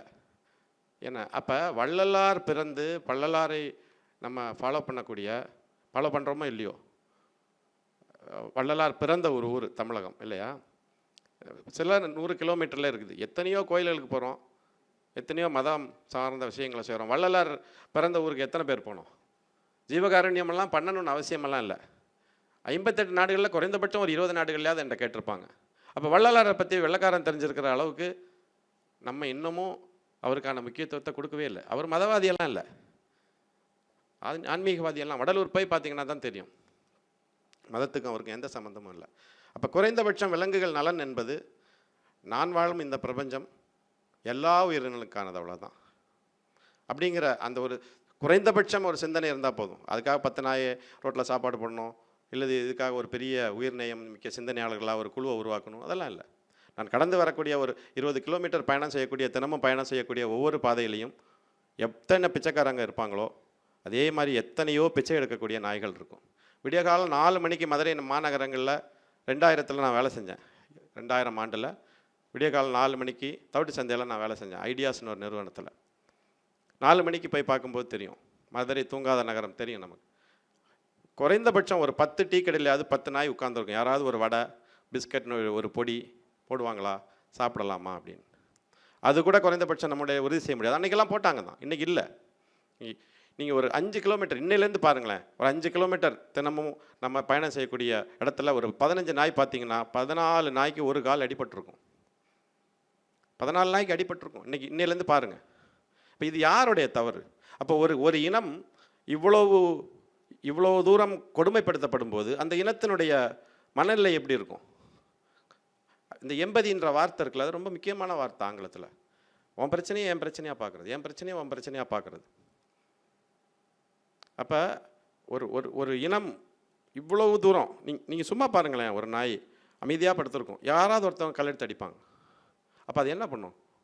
யார் அந்த வாயில்லா ஜீவன் அப்படின்ற வார்த்தை இருக்குல்ல, மிகப்பெரிய வார்த்தை.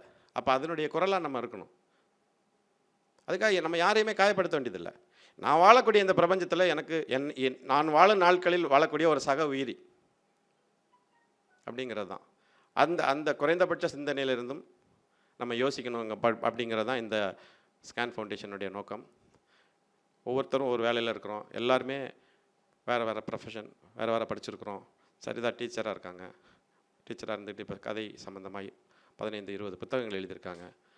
ஃபாதர் 20 புத்தகங்கள் எழுதியிருக்காரு, மிகச்சிறந்த சிந்தனையாளர். அந்த மாதிரி நீங்களும் நிறைய செய்யலாம்.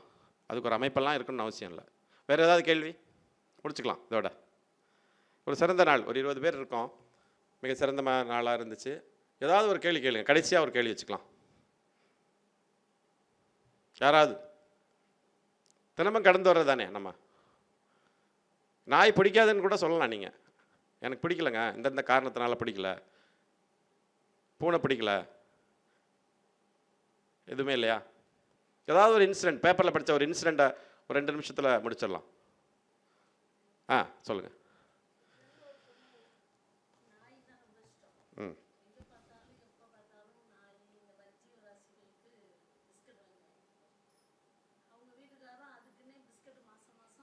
வாங்கி வச்சிருவார்.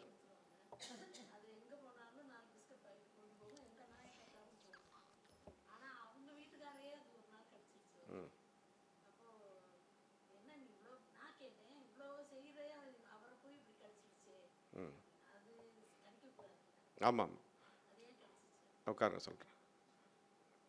இப்போ தமிழகத்தில் பார்த்தீங்கன்னா முதியோர் இல்லங்கள் அதிகமாகிடுச்சு. பார்த்துருக்கீங்களா? எத்தனை இருக்கும்? இங்கே மதுரையில் மட்டும் நிறைய வந்துருக்கு. எல்லா குழந்தைகளும் அம்மா அப்பாவை ஒரு கட்டத்தில் முதியோர் இல்லங்களில் கொண்டு சேர்க்குறாங்க. அந்த குழந்தைகள்லாம் எதுவும் படிச்சிருக்காங்களா, படிக்கலையா? படிக்கலை. நிறைய படிச்சிருப்பாங்க. அமெரிக்காவில் வேலை செய்வாங்க, அம்மா அப்பாவுக்கு 10,000 ரூபாய் அனுப்புவாங்க கூகுள் பேயில். சேர்த்துருக்காங்களா இல்லையா? அவ்வளவு படித்த மனிதர்கள் ஒரு கட்டத்தில் முதியோர் வயசாயிருச்சு, இவங்களை இனிமேல் பார்க்க முடியாது, எங்கெல்லாம் கூட்டு போக முடியாது, என் பசங்களோடெல்லாம் பார்க்குறதுக்கான நீ உங்கள் கட்டுற சேலை எனக்கு பிடிக்கல, என் பசங்கள் என்னுடைய குரூப்பில் என்னுடைய ஸ்டேட்டஸ் லெவலில் அவங்க இல்லை இல்லையா? எனக்கு தெரிஞ்ச நிறைய பேர் இருக்காங்க படித்தவர்கள். இப்போ இந்த நாய் கடித்ததுடைய சூழ்நிலை எனக்கு தெரியாது. நீங்கள் சொல்கிறீங்க இந்த இன்சிடெண்ட்டுக்கான அது நிறைய விஷயங்களில் நாய் கடிக்கும். ஒன்று, அதனுடைய வாழை மிதிச்சிங்கன்னா கடிக்கும். சரி, இருக்கலாம். இல்லை அது வேறு ஏதோ ஒரு கோவத்தில் இவங்க ஏதோ ஒன்று அடிச்சிருப்பாங்க அப்படிங்கிறது கூட சில நேரங்களில் தான் கடிக்கும். எப்போவுமே விலங்குகள் பழி வாங்கிறது இல்லை. பாம்பு கொஞ்ச நாளுக்கு அப்புறம் கடிக்கும், கொத்துன்னெல்லாம் சொல்லுவாங்க இல்லையா? அதுக்கு எந்த விதமான ப்ரூஃபும் நம்மகிட்ட இல்லை. பாம்பு பால் குடிக்கிற கதை தான். என்ன இப்போ கடவுள்களே பால் குடிக்கிறாங்க அப்படின்ற மாதிரி எல்லா மதங்களும் சொல்கிறாங்க. நாங்கள் வரும்போது அதான் பேசிகிட்டு வந்திருந்தோம். அப்போ அறிவு நிலையிலேருந்து யோசிக்கிறது, பகுத்தறிவு நிலையிலேருந்து யோசிக்கிறது, இந்த 2 நிலையிலேருந்து நம்ம யோசிக்கணும் ஒரு விஷயத்த. நாய் எந்த சூழ்நிலையில் அது கடிச்சிருக்கும் அப்படிங்கிறது அதுக்கான தீர்வு. அதுக்காக எல்லா நாயும் கடிக்கும். நீங்கள் பிஸ்கட் வாங்கி போட்டதுனால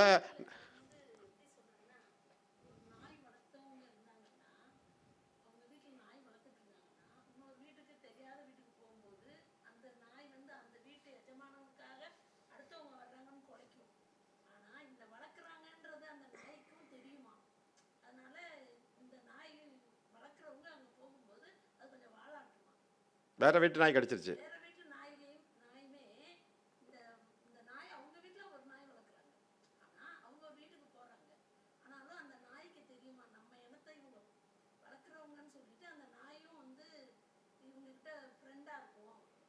இவங்ககிட்ட இன்னொரு நாய் பழகிறது பிடிக்கல அப்படி சொல்கிறீங்களா?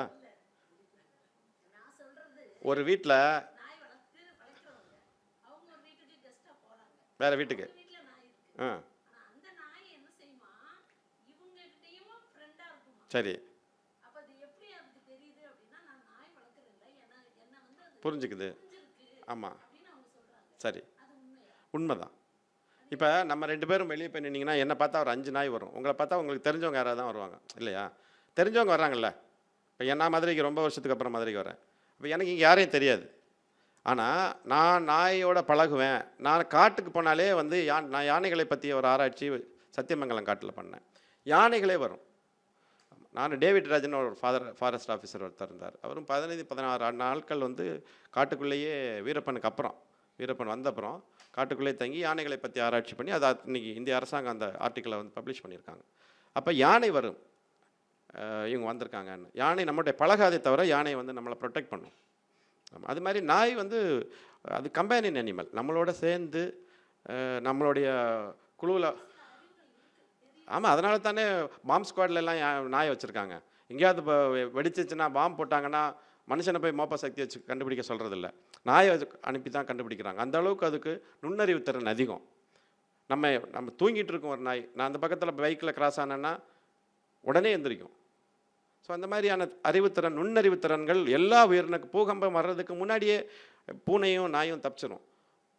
அப்போ அந்த அறிவு அதிகம். அது மாதிரி கடல் தட்டுகள், கடலுக்குள்ளே இருக்கக்கூடிய அந்த பிளேட்ஸ் எல்லாம் மூவ் பண்ணும்போதே எல்லா கோரல்ஸ் இருக்கக்கூடிய பாறையில் இருக்கக்கூடிய அத்தனை சின்ன சின்ன ஜெல்லி ஃபிஷ்ஷும் தப்பிச்சிடும். எந்த ஜெல்லி ஃபிஷ்ஷும் இறந்து செத்து போனதா இல்லை. இம்பியூரான வாட்டர் இருக்கிற இடத்துல தான், கல்பாக்கம் போன்ற அணுமின் நிலைய கழிவுகளில் தான் ஜெல்லி ஃபிஷ் ஆகுதே தவிர நிலநடுக்கத்தில் ஜெல்லி ஃபிஷ் ஆகாது. ஜெல்லி ஃபிஷ் அவ்வளோ ஈஸியாக சாகக்கூடிய ஒரு உயிர். அப்போ அந்த மாதிரியான உயிரினங்களுக்கெல்லாம் நுண்ணறிவு அதிகம். நம்முடைய பார்வையிலிருந்து எழுதக்கூடியது அத்தனையுமே நம்ம அறிவாளின்னு எழுதி வச்சுக்கிறோம் இல்லையா? ஏன்னா நம்ம தானே எழுதுகிறோம். நம்ம எழுதும்போது நான் அறிவாளி அப்படின்னு எழுதுகிறோம். விலங்குகளுடைய பார்வையில் எழுதணும். நன்றி, வணக்கம்.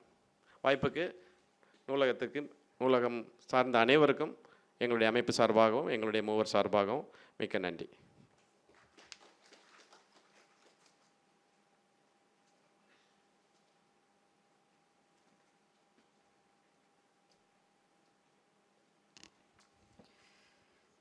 மிக அழகாக கலந்துரையாடிய ஐயா அவர்களுக்கு எங்களது மனமார்ந்த நன்றிகள்.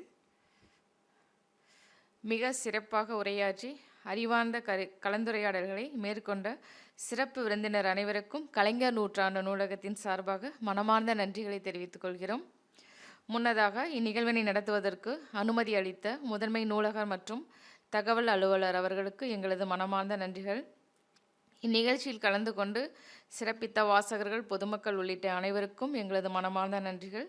மேலும் இந்நிகழ்வானது சிறப்பாக நடைபெற ஒத்துழைப்பு வழங்கிய அனைத்து நூலகர்கள், அலுவலக பணியாளர்கள், தொழில்நுட்ப பணியாளர்கள், ஒலி அமைப்பாளர்கள், பாதுகாவல் மற்றும் தூய்மை பணியாளர்கள் அனைவருக்கும் எங்களது நெஞ்சார்ந்த நன்றிகளை தெரிவித்துக் கொள்கிறோம். நன்றி.